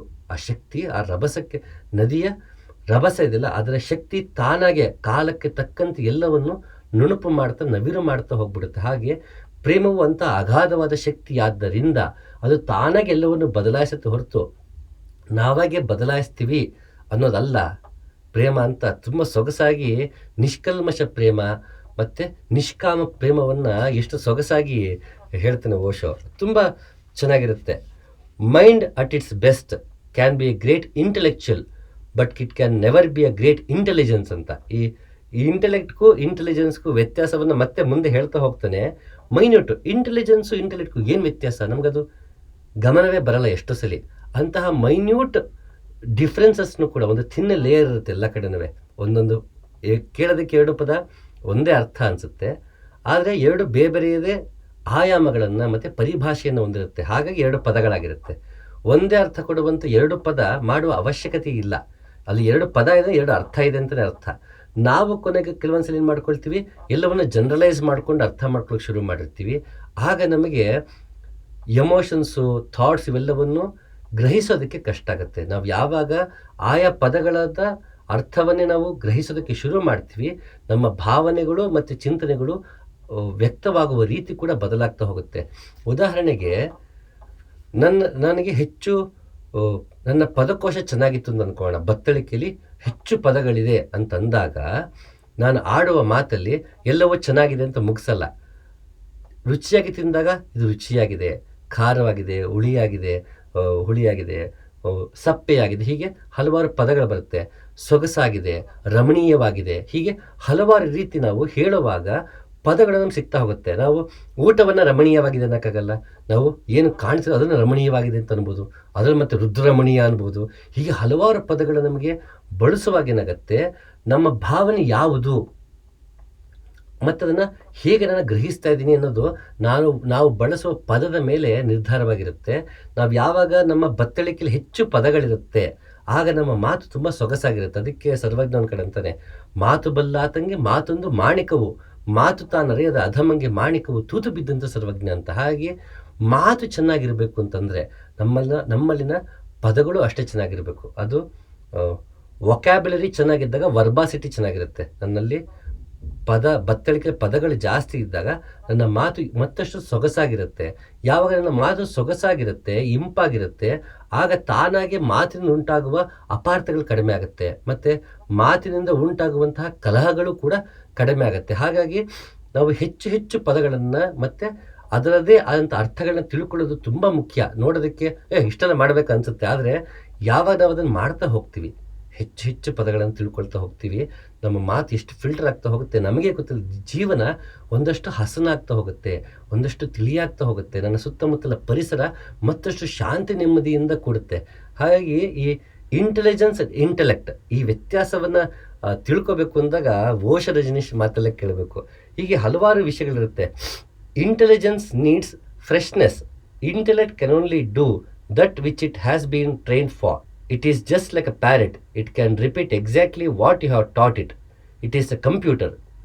ಇಂಟೆಲೆಕ್ಟ್ ಅನ್ನೋದು ಕಂಪ್ಯೂಟರ್ ಅಂತೆ, ಇಂಟೆಲಿಜೆನ್ಸ್ ಅನ್ನೋದು ಫ್ರೆಶ್ನೆಸ್ ಅಂತ. ಅಂದರೆ ಸ್ಪಾಂಟಿನಿಯಸ್ ಆಗಿ ಬದುಕೋದು ಇಂಟೆಲಿಜೆನ್ಸು. ಇಂಟೆಲೆಕ್ಟ್ ಅಂದರೆ ನಮ್ಗೆ ಈಗಾಗಲೇ ಇರುವಂತಹ ಮಾಹಿತಿ ಆಧಾರದ ಮೇಲೆ ನಾವು ಹೇಗೆ ಯೋಚಿಸ್ತೀವಿ, ಹೇಗೆ ನಡ್ಕೋತೀವಿ, ಹೇಗೆ ಮಾತಾಡ್ತೀವಿ ಅನ್ನೋದು ಇಂಟೆಲೆಕ್ಟ್. ಆದರೆ ಸ್ಪಾಂಟಿನಿಯಸ್ ಆಗಿ ಆ ಕ್ಷಣದಲ್ಲಿ ಬದುಕೋದಿದೆಯಲ್ಲ ಅದನ್ನು ಇಂಟೆಲಿಜೆನ್ಸ್ ಅಂತ ಓಶೋ ತುಂಬ ಸೊಗಸಾಗಿ ಬಿಡಿಸಿ ಹೇಳ್ತಾರೆ. ಅದನ್ನು ನಮ್ಮ ಜೀವನದಲ್ಲಿ ಹೊರೆ ಹಚ್ಚಿ ನೋಡ್ಕೊಳ್ತಾ ಅದನ್ನು ಪರಿಭಾಷೆ ತಿಳ್ಕೊಳ್ಬೋದು. ಹೀಗೆ ಹಲವಾರು ಚಿಕ್ಕ ಚಿಕ್ಕ ಪುಸ್ತಕಗಳಿದೆ. ಹೀಗೆ ವೇದಾಂತ ದ ಅಲ್ಟಿಮೇಟ್ ಟ್ರೂತ್ ಅಂತ ಉಪನಿಷತ್ಗಳ ಬಗ್ಗೆ ಮಾತಾಡ್ತಾ ಹೋಗ್ತಾನೆ. ವೇದಾಂತ ಅಂತ ಹೆಸರು ಯಾಕೆ ಬಂತು ಅದಕ್ಕೆ, ಅದು ಇದು ವೇದಾಂತ ಅಂತ ಯಾಕೆ ಕರೆದ್ರು ಅನ್ನೋದ್ರಿಂದ ಹಿಡಿದು ಎಲ್ಲ ಉಪನಿಷತ್ತುಗಳನ್ನು ಅನುಭಾವದ ದೃಷ್ಟಿಯಲ್ಲಿ, ದ್ವೈತಾದ್ವೈತದ ಗೊಡವೆಗೆ ಹೋಗದೆ ಅನುಭಾವದ ದೃಷ್ಟಿಯಲ್ಲಿ, ದ್ವೈತವೂ ಅನುಭಾವವೇ, ಅದ್ವೈತವೂ ಅನುಭಾವವೇ, ಯಾರಿಗೆ ಅದು ಕಂಡುಕೊಂಡವರಿಗೆ, ಅದರ ಬಗ್ಗೆ ಮಾತನಾಡುವ ಪಂಡಿತರಿಗೆ ಅದು ಕೊನೆಗೆ ಶಾಸ್ತ್ರ ಅಥವಾ ಅದು ಸಿದ್ಧಾಂತ. ಶಾಸ್ತ್ರಕ್ಕೆ ಹೆಚ್ಚಾಗಿ ಸಿದ್ಧಾಂತ. ಈತ ದ್ವೈತ ಸಿದ್ಧಾಂತವಾಗಿಯೂ ನೋಡದೆ ಉಪನಿಷತ್ಕಾರರ ಅನುಭಾವ ದೃಷ್ಟಿಯಲ್ಲೇ ನೋಡುವಂತಹ ಬಗೆಯನ್ನು ನಮಗೆ ಕೊಡ್ತಾ ಹೋಗ್ತಾನೆ ಓಶೋ. ತುಂಬ ಒಳ್ಳೊಳ್ಳೆ ಇನ್ಸೈಟ್ಗಳನ್ನ ಕೊಡ್ತಾರೆ. ಉದಾಹರಣೆ ಇದರಲ್ಲಿ ವೇದಾಂತದ ಅಲ್ಟಿಮೇಟ್ ಟ್ರೂತಲ್ಲಿ ಮಾತಾಡ್ಬೇಕಾದ್ರೆ ಹೇಳ್ತಾನೆ, ಎಲ್ಲ ಉಪನಿಷತ್ತಲ್ಲಿ ಸಾಮಾನ್ಯ ಕೇಳು ಅನ್ನೋ ಇಂದ ಶುರು ಆಗುತ್ತೆ. ಒಬ್ಬ ಪ್ರಶ್ನೆ ಕೇಳ್ತಾನೆ, ಉತ್ತರ ಕೊಡ್ತೇನೆ ಅನ್ನೋವಾಗ ಕೇಳು ಅಂತ ಶುರು ಆಗುತ್ತೆ. ಉತ್ತರ ಕೊಡೋನು ಯಾಕಂಗಂದ, ಕೇಳಿಸಿಕೊಳ್ಳುವುದು ಎಷ್ಟು ಮುಖ್ಯ ಅಂತ ಬರೀ ಅದೊಂದು ಪದ ಹಿಡ್ಕೊಂಡು ಯಾಕಲ್ಲಿ ಕೇಳುವಂಥವನ ಆಗುವಂತ ಶುರು ಆಗಬೇಕು ಪ್ರತಿಯೊಂದು ಮಾತು ಕೂಡ ಅನ್ನೋದನ್ನ, ಕೇಳುಗನಾಗುವುದು ಎಷ್ಟು ಮುಖ್ಯ ಆಧ್ಯಾತ್ಮದಲ್ಲಿ ಅಥವಾ ಜೀವನದಲ್ಲಿ. ನಾವು ನನ್ನ ವ್ಯಕ್ತಿ ವಿಕಸನ ಆಗಬೇಕು ಅಂದರೆ, ನನ್ನ ದೃಷ್ಟಿಕೋನ ವಿಕಾಸವಾಗಬೇಕು ಅಂತಂದರೆ, ನನ್ನ ಚಿಂತನ ಮಂಥನಕ್ಕೆ ಆಳ ವಿಸ್ತಾರ ಪಡಿಬೇಕು ಅಂತಂದರೆ ನಾನು ಒಳ್ಳೆ ಕೇಳುಗನಾಗೋದು ಎಷ್ಟು ಮುಖ್ಯ. ಮತ್ತು ಕೇಳುಗ ಅಂದರೆ ಅವನ ಗುಣಗಳೇನು, ಕೇಳುವಾಗ ನನ್ನ ಪೂರ್ವಾಗ್ರಹ ಪೀಡಿತ ಮನಸ್ಸು ಹಿಂದೆ ಇಡುವುದು ಹೇಗೆ, ಕೇಳ್ತಾ ಕೇಳ್ತಾ ಕನ್ಕ್ಲೂಷನ್ ಬರದೇ ಇರೋದು ಹೇಗೆ, ಹೇಗೆ ತಟಸ್ಥವಾಗಿ ಕೇಳಬೇಕು. ಅದರಿಂದ ಯಾವಾಗ ನಾವು ತಟಸ್ಥವಾಗಿ ಕೇಳ್ತೀವೋ ಆಗ ಆಗುವಂತಹ ಲಾಭ ಏನು ಅಂತ, ಬರೀ ಕೇಳುವಂತನಾಗು ಅನ್ನೋದರ ಮಹತ್ವ ಏನು ಅಂತ ಹೇಳ್ಬೇಕಾದ್ರೆ ಈ ಶುದ್ಧ ಮಾತಾಡ್ತಾನೆ ಓಶೋ. ತುಂಬ ಸೊಗಸಾಗಿ ಓಶೋ ವೇದಾಂತದ ಅಲ್ಟಿಮೇಟ್ ಟ್ರೂತ್ ಅನ್ನೋ ಬುಕ್ಕಲ್ಲಿ ಹೇಳ್ತಾನೆ. ನಾನು ಎಲ್ಲವನ್ನು ಕೋಟ್ ಮಾಡಿ ಮಾಡಿ ಹೇಳ್ತಾ ಇಲ್ಲ. ಮತ್ತು ತಂತ್ರ ವಿಷನ್ ಅಂತ, ಇದ್ರ ಬಗ್ಗೆ ತಂತ್ರದ ಬಗ್ಗೆ ಹಲವಾರು ಪುಸ್ತಕಗಳಿದೆ ಓಶೋದು. Tantra the secret of the inner experience ಅಂತ, ಇನ್ನೊಂದು Tantra vision an invitation to science ಅಂತ.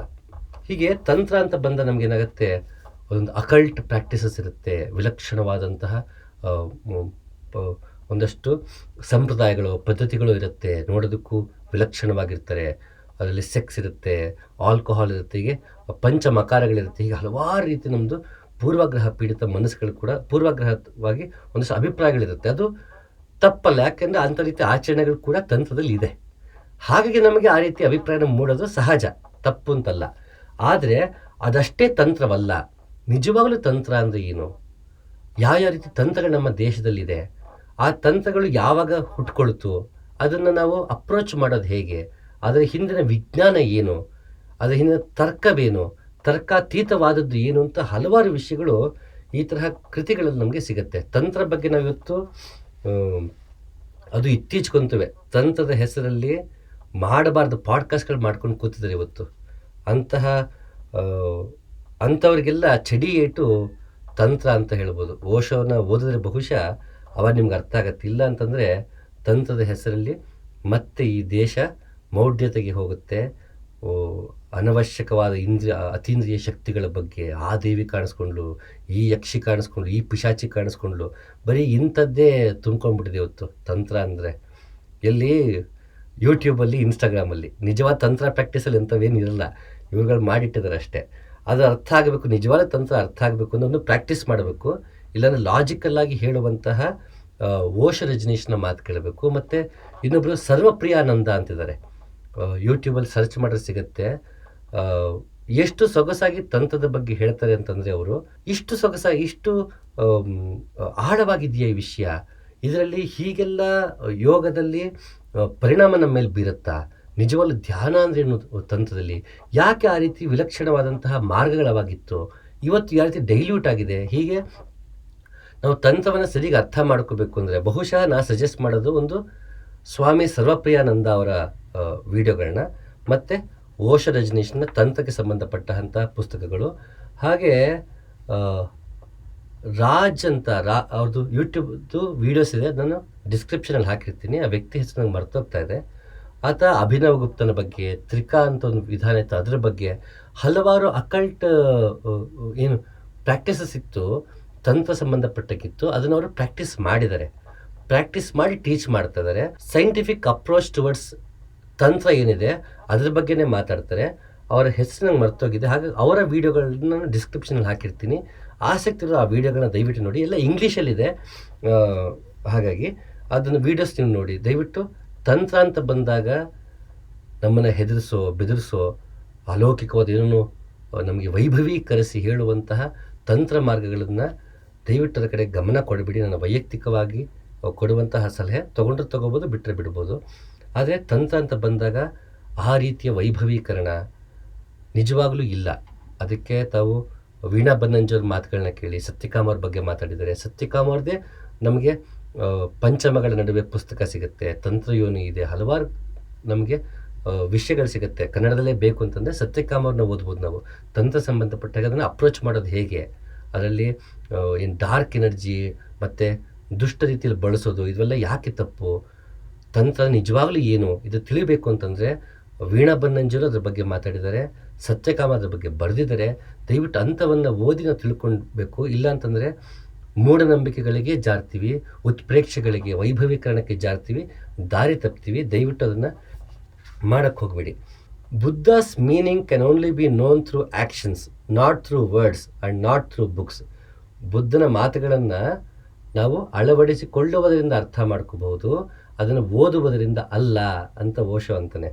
ಅದು ಬುದ್ಧನಿಗೂ ಅಪ್ಲೈ ಆಗುತ್ತೆ, ಅಲ್ಲಮ ಪ್ರಭುಗೂ ಅಪ್ಲೈ ಆಗುತ್ತೆ, ಕಬೀರ್ ದಾಸ್ಗೂ ಅಪ್ಲೈ ಆಗುತ್ತೆ, ಎಲ್ಲ ದಾರ್ಶನಿಕರಿಗೂ ಅಪ್ಲೈ ಆಗುತ್ತೆ, ಓಶೋ ವಿಷಯಕ್ಕೂ ಅಪ್ಲೈ ಆಗುತ್ತೆ. ಯಾವುದೇ ದಾರ್ಶನಿಕನನ್ನು ಅವನ ಬರೀ ಮಾತುಗಳಿಂದ ತಿಳಿಯೋಕ್ಕೆ ಸಾಧ್ಯ ಇಲ್ಲ, ಅವನು ಕೊಟ್ಟ ಮಾರ್ಗದಲ್ಲಿ ನಡೆದಾಗ ಮಾತ್ರ ಸಾಧ್ಯ. ಇಲ್ಲ ಅಂದರೆ ಇಲ್ಲ, ಅದು ಬರೀ ಸಿದ್ಧಾಂತವಾಗುತ್ತೆ, ಎರವಲು ಪಡೆದ ಮಾಹಿತಿ. ಅದು ಪ್ರಯೋಜನ ಇಲ್ಲ ಅಂತಲ್ಲ, ಪ್ರಯೋಜನಕ್ಕಿದೆ. ಅದು ನಮ್ಮನ್ನು ವ್ಯಕ್ತಿಯನ್ನು ವಿಕಸನಕ್ಕೆ ಒಳಪಡಿಸುತ್ತೆ ಹೊರತು ಅನುಭಾವಕ್ಕೆ ಕರ್ಕೊಂಡೋಗಿ ಸಾಧ್ಯ ಇಲ್ಲ. ಯಾವುದೇ ಗುರುವಿನ ಮಾತು ಅನುಭಾವಕ್ಕೆ ಕರ್ಕೊಂಡೋಗಿ ಸಾಧ್ಯ ಇಲ್ಲ. ಅದು ಎರವಲು ಪಡೆದ ಮಾಹಿತಿ ನಮಗೊಂದಷ್ಟು ಗೊಂದಲಗಳನ್ನು ನಿವಾರಿಸ್ಬೋದು. ಆಧ್ಯಾತ್ಮಕ್ಕೆ ಸಂಬಂಧಪಟ್ಟಿದ್ದು, ನಮ್ಮ ಜೀವನಕ್ಕೆ ಸಂಬಂಧಪಟ್ಟಿದ್ದು ಹಲವಾರು ಗೊಂದಲಗಳನ್ನು ನಿವಾರಿಸೋದಕ್ಕೆ ಗುರುವಾಣಿ ನಮಗೆ ಸಹಾಯಕ್ಕೆ ಬರುತ್ತೆ ಹೊರತು ನಮಗೆ ಅನುಭವವೇ ಬೇಕು, ಸತ್ಯವನ್ನು ನಾವೇ ಕಾಣಬೇಕು ಅಂದರೆ ಗುರು ಕೊಟ್ಟ ಮಾರ್ಗದಲ್ಲೇ ನಡಿಬೇಕು. ಆ ಉದ್ದೇಶಕ್ಕೆ ಹೇಳ್ತಾನೆ ಬುದ್ಧಾಸ್ ಮೀನಿಂಗ್, ಬುದ್ಧನ ಮಾತು ಅಲ್ಲ, ಬುದ್ಧನ ಮಾತಿನ ಅರ್ಥ. Buddhas meaning can only be known through actions, not through words and not through books ಅಂತಾನೆ. ಡಿಫ್ರೆನ್ಸಸ್ ಹೇಳ್ತಾನೆ ಓಶೋ. ನಾನು ಹೇಳ್ತೇನೆ ಕಂಪೇರ್ ಮಾಡೋದು ಅಂತ. ಓಶೋ ಹೇಗೆ ಕಂಪೇರ್ ಮಾಡ್ತಾನೆ ಅಂತ. Shiva's approach is that of devotion, it is that of prayer, of love. Saraha's approach is that of meditation, awareness. ಇದು ವ್ಯತ್ಯಾಸ ಅಂತ ಹೇಳ್ತಾನೆ. ಯಾಕೆ ತಂತ್ರಕ್ಕೆ ವಿಷಯಕ್ಕೆ ಬಂದಾಗ ಹಂಗಾರೆ ನಾವು ಶಿವನಲ್ಲಿ ಅವೇರ್ನೆಸ್ ಇಲ್ವಾ ಅಂತ ಕೇಳೋಕ್ಕಾಗಲ್ಲ. ಇಲ್ಲಿ ಈ ಪುಸ್ತಕದಲ್ಲಿ ಹೇಳುವಾಗ ಅದಕ್ಕೆ ಹೇಳೋದು ಅರಿವಿಂದ ನಾವು ನೋಡಬೇಕು ಯಾವುದೇ ಮಾತುಗಳು ಅನ್ನೋದು. ಇದು ತಂತ್ರಕ್ಕೆ ಸಂಬಂಧಪಟ್ಟ ಮಾತಾಡುವಾಗ ಶೈವಿಸಮ್ ಅನ್ನೋದಷ್ಟು ತಂತ್ರ ಇದೆ, ವಿಜ್ಞಾನ ಭೈರವ ತಂತ್ರ ಅಂತಿದೆ, ಶಿವರಹಸ್ಯ ಅಂತ ಒಂದು ತಂತ್ರ ಇದೆ, ಹಲವಾರು ತಂತ್ರ ಮಾರ್ಗಗಳಿದೆ. ಆ ತಂತ್ರಗಳ ವಿಷಯಕ್ಕಿಂತ ಬಂದಾಗ ಶೈವಿಸಮ್ಲಿರುವ ತಾಂತ್ರಿಕ ಆಚರಣೆಗಳೇನಿದೆ, ಮಾರ್ಗ ಏನಿದೆ, ಅದು ಸಂಬಂಧಪಟ್ಟಂಗೆ ಕಂಪೇರ್ ಮಾಡಿ ಹೇಳ್ತಾ ಇದ್ದಾನೆ Osho. Shiva's approach is that of devotion, it is that of prayer, of love. ಇದು ಅಭಿನವ ಗುಪ್ತನ ನಾವು ನೋಡಿದಾಗ ಕಾಶ್ಮೀರಿ ಶೈವಿಸಮ್ ತಂತ್ರ ಅಂತ ನೋಡಿದಾಗ ನಮಗದು ಡಿಫ್ರೆನ್ಸ್ ಗೊತ್ತಾಗುತ್ತೆ. Saraha's approach is that of meditation, awareness ಅಂದ್ಬಿಡ್ತಾನೆ. ಯಾಕೆಂದ್ರೆ ಅಲ್ಲಿ ನಾವು ಭಕ್ತಿ ಮಾಡಬೇಕು, ಮತ್ತೊಂದು ಮಾಡಬೇಕು ಅಂದರೆ ಎದುರುಗೊಬ್ಬ ಇರಬೇಕು, ಸಬ್ಜೆಕ್ಟ್ ಬೇಕು ನಾವು ಭಕ್ತಿ ಮಾಡೋದಕ್ಕೆ. ಇಲ್ಲಿ ಸರಹ ಭಗವಂತನ ಬಗ್ಗೆ ಮಾತಾಡಲ್ಲ. ಆತ ಭಗವಂತನ ಬಗ್ಗೆನೋ ಮತ್ತೊಬ್ಬ ಅವನ್ನ ಪಡೆದುಕೊಳ್ಳಬೇಕು ಅನ್ನೋದ್ರ ಬಗ್ಗೆ ಮಾತಾಡಲ್ಲ. ಆತ ನಿನ್ನನ್ನು ನೀನು ಅರಿಸಾಕು ಅಂತ ಹೇಳೋದ್ರಿಂದ ಅಲ್ಲಿ ಭಕ್ತಿಯ ಅವಶ್ಯಕತೆ ಇಲ್ಲ. ಹಾಗಾಗಿ ಭಕ್ತಿ ಬೇಡವ ಅಂತಂದರೆ ಸರಹನ ಮಾರ್ಗದಲ್ಲಿ ಭಕ್ತಿ ಇಲ್ಲ. ಯಾಕೆ ಅಂದರೆ ಅಲ್ಲಿ ಭಕ್ತಿ ಮಾಡುವುದಕ್ಕೆ ಯಾರೂ ಇಲ್ಲ. ಆರಂಭಿಕದಲ್ಲಿ ನಾವು ಭಕ್ತಿ ಮಾಡಬೇಕು ಅಂದರೆ ನಾವು ಬೇಕಲ್ಲ, ಶಿವನೋ ಪಾರ್ವತಿನೋ ಕೃಷ್ಣನೋ ನಾರಾಯಣನೋ ಭಗವಂತನೋ ಅವನು ಏನಾದರೂ ಕರೆಯೋಣ, ಅಥವಾ ಬೇಕಲ್ಲ ಭಕ್ತಿ ಮಾಡೋಕ್ಕೆ. ಇಲ್ಲಿ ಅವನ ಗೊಡವೆಗೆ ಹೋಗಲ್ಲ ಸರಹ. ನೀನು ಸಂಸಾರದಲ್ಲಿ ಇರು, ಹೆಂಡತಿ ಮಕ್ಕಳ ಜೊತೆಗಿರು, ಯೋಗ ಮಾರ್ಗದಲ್ಲಿ ನಡಿ, ನೀನೇ ಸತ್ಯವನ್ನು ಕಾಣ್ಕೊಂತ ಸರಹ ಹೇಳುವುದರಿಂದ ಭಕ್ತಿ ಮಾಡುವುದಕ್ಕೆ ಇಲ್ಲಿ ಸಬ್ಜೆಕ್ಟ್ ಇಲ್ಲ, ನಮಗೆ ಯಾವುದೋ ಒಂದು ಕೇಂದ್ರ ಬಿಂದು ರೆಫರೆನ್ಸ್ ಇಲ್ಲ. ಹಾಗಾಗಿ ಇಲ್ಲಿ ಭಕ್ತಿ ಇಲ್ಲ, ಇಲ್ಲಿ ಪ್ಯೂರ್ಲಿ ಮೆಡಿಟೇಷನ್, ಅವೇರ್ನೆಸ್ ಅಂತ. ಯಾಕಿದು ಹೇಳ್ತೀನಿ ಅಂತಂದರೆ ಮತ್ತೆ ಓಶೋವಿನ ಮಾತು ಅರ್ಥ ಆಗಬೇಕು ಅಂದರೆ ನಮಗೆ ಸರಹನ ಮಾರ್ಗವೂ ಅರ್ಥ ಆಗಿರಬೇಕು, ಶೈವಿಸಮ್ನ ಮಾರ್ಗವೂ ಅರ್ಥ ಆಗಿರಬೇಕು. ಈ ರೀತಿ ಒಬ್ಬ ಗುರುವಿನ ಮಾತು ಅರ್ಥ ಆಗಬೇಕು ಅಂದರೆ ಸಮಗ್ರವಾಗಿ ನಮಗೊಂದಷ್ಟು ನಾಲೆಡ್ಜ್ ಇರಬೇಕು. ಅದು ಇವತ್ತಿಲ್ಲ ಅಂತಂದರೆ ತಪ್ಪಲ್ಲ. ಇದು ಓದಿರ್ತೀವಿ, ನಮಗೆ ಸಮಗ್ರವಾಗಿ ಎಲ್ಲದರ ಬಗ್ಗೆ ಅರಿವಿಲ್ಲ ಅಂದಾಗ ಅರಿವು ಪಡ್ಕೊಳ್ತಾ ಹೋಗಬೇಕು. ಒಂದು ಪುಸ್ತಕ ಓದಿ ನಂಗೆ ಇದೇ ಅರ್ಥ ಆಗೋಯ್ತು ಅಂತ ನಿಲ್ಲುವುದು ಬೇಡ. ಮನೆಗೇನೆಂದು ಕಟ್ಟದಿರು, ಗುರಿಯನೆಂದು ಮುಟ್ಟದಿರು ಅಂತ ಕುವೆಂಪು ಹೇಳ್ದಂಗೆ ನಾವು ಒಂದು ಪುಸ್ತಕ ಓದಿ ನಂಗೆ ಅರ್ಥ ಆಯಿತು ನಿಲ್ಲಬಾರ್ದು. ಇಲ್ಲಿ ಸರಹನ ಬಗ್ಗೆ ಹೇಳಿದ ತಕ್ಷಣ ಸರಹಪಾದನ ಪುಸ್ತಕವನ್ನು ಓದಬೇಕು ಸಾಧ್ಯ. ಆದರೆ ನಾವು ಶಿವನ ಬಗ್ಗೆ ಮಾತಾಡುವಾಗ ವಿಜ್ಞಾನಭೈರವ ತಂತ್ರವನ್ನು, ಹಲವಾರು ತಂತ್ರದ ಗ್ರಂಥಗಳಿದೆ, ಅದನ್ನು ಓದಬೇಕು. ಅದ್ರ ಬಗ್ಗೆ ಏನು ಹೇಳಿದ್ರೆ ತಿಳ್ಕೊಂಡಾಗ ನಮಗೇನೆ ಒಂದು ಪೂರ್ಣ ದೃಷ್ಟಿ ನಮಗೆ ಸಿಗ್ತಾ ಹೋಗುತ್ತೆ. ಇಲ್ಲ ಅಂತಂದರೆ ಒಂದು ಪುಸ್ತಕ ಓದಿ ಅಲ್ಲಿಗೆ ನಿಂತ್ಬಿಟ್ರೆ ಸಿಗಲ್ಲ. ಬರೀ ಓಶನ ಓದ್ತಾ ಹೋಗ್ಬಿಟ್ರೆ ಎಲ್ಲವನ್ನು ಭಯಂಗಾಗ್ಬಿಡ್ತೀವಿ ನಾವು. ಯಾಕಂದರೆ ಅಷ್ಟು ಖಾರವಾಗಿ ಮಾತಾಡ್ತಾನೆ ಓಶೋ, ಹಾಗಾಗಿ ಎಲ್ಲನೂ ಬೈತಾ ಇದ್ಬಿಡ್ತೀವಿ ನಾವು. ಅಲ್ಲಮನ್ನು ಓದ್ಬಿಟ್ರೆ ಅದೇ ಸಮಸ್ಯೆ ಆಗುತ್ತೆ. ಆತ ಎಲ್ಲವನ್ನು ಇಲ್ಲ ತಿರಸ್ಕರಿಸ್ತಾ ಹೋಗ್ಬಿಡ್ತಾನೆ. ನಾವು ಸಮಗ್ರವಾಗಿ ಅಲ್ಲಮನನ್ನು ನೋಡಿಲ್ಲ, ಅಲ್ಲಮನ ದಾರಿಯಲ್ಲಿ ನಾವು ನಡೆದಿಲ್ಲ ಅಂತಂದಾಗ ಏನಾಗುತ್ತೆ, ಅಲ್ಲಮ ಎಲ್ಲ ಇಲ್ಲ ಅಂದ್ಬಿಟ್ರು ನಂಗೆ ಆಗ್ಬಿಡುತ್ತೆ. ಹಾಗೆ ನಾವು ಎಲ್ಲರನ್ನೂ ತಿಳಿತಾ ಹೋಗ್ಬೇಕು, ಎಲ್ಲ ದಾರ್ಶನಿಕರ ಮಾತನ್ನು ಕೇಳ್ತಾ ಹೋಗಬೇಕು. ಯಾವ ಕಾಲಘಟ್ಟದಲ್ಲಿದ್ದರು, ಆಗಿನ ರಾಜಕೀಯ ಪರಿಸ್ಥಿತಿ, ಧಾರ್ಮಿಕ ಪರಿಸ್ಥಿತಿ, ಹಲವಾರು ವಿಷಯಗಳು ಯಾವ ರೀತಿ ಇತ್ತು, ಯಾಕೆ ಅದನ್ನು ಖಂಡಿಸಿದ್ರು ಅಂತ ಸಮಗ್ರವಾಗಿ ನಾವು ನೋಡಿಲ್ಲ ಅಂತಂದರೆ ನಾವು ಗುರುವಾಣಿಯನ್ನು ತಪ್ಪಾಗಿ ತಿಳ್ಕೊಳ್ಳೋದೇ ಹೆಚ್ಚು ಸಾಧ್ಯತೆ. ಹಾಗೆ ನಾವು ಅದನ್ನು ತುಂಬ ಕೇರ್ಫುಲ್ಲಾಗಿ ನೋಡಬೇಕು. ಹೀಗೆ ನಿಮಗೂ ತಂತ್ರ ಪುಸ್ತಕ ತುಂಬ ಸಹಾಯಕ್ಕೆ ಬರುತ್ತೆ. ಹಾಗೆ ಇದು ಓಶೋ, ಇದು ಓಶಿಯಾನಿಕ್ ಅನ್ನೋ ಪದದಿಂದ ತಗೊಂಡೆ ಅಂತ ಓಶೋ ತಾನೇ ಓಶೋ ಕರ್ಕೊಂಡ ಅಂತ ಹೇಳ್ತಾನೆ. ಅದರ ಅರ್ಥವನ್ನು ಓಶಿಯಾನಿಕ್ ಅಂತ, ಓಶಿಯಾನಿಕ್ ಅನ್ನೋ ಪದದಿಂದ ಬಂದಿದ್ದಾದ್ರಿಂದ ಇದು ಓಶಿಯಾನಿಕ್ ಅನ್ನಿದೆ. ಹೇಗೆ ಮನುಷ್ಯ ಆಳ ವಿಸ್ತಾರವನ್ನು ಜೀವನದಲ್ಲಿ ಅಳವಡಿಸ್ಕೊಳ್ಬಹುದು ಅಂತ ಹೇಳ್ತಾ ಹೋಗ್ತಾನೆ. Your soul is neither a child nor a young man nor an old man. Your soul is simply eternally fresh. It has no age. You can experience with it.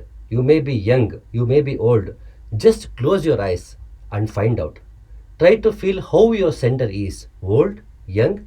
You will feel that the center is neither. It is always new. It never gets old. Why?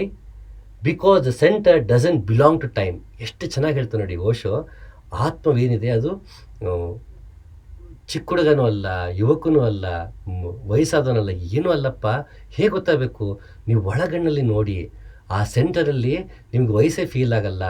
ಅದು ಯಾವತ್ತೂ ಹುಟ್ಟಿಲ್ಲ, ಸತ್ತಿಲ್ಲ. ಅದಕ್ಕೆ ಓಶೋ ಯಾವಾಗಲೇ ಹಾಕೋತಿದ್ದ ಇಲ್ಲಿ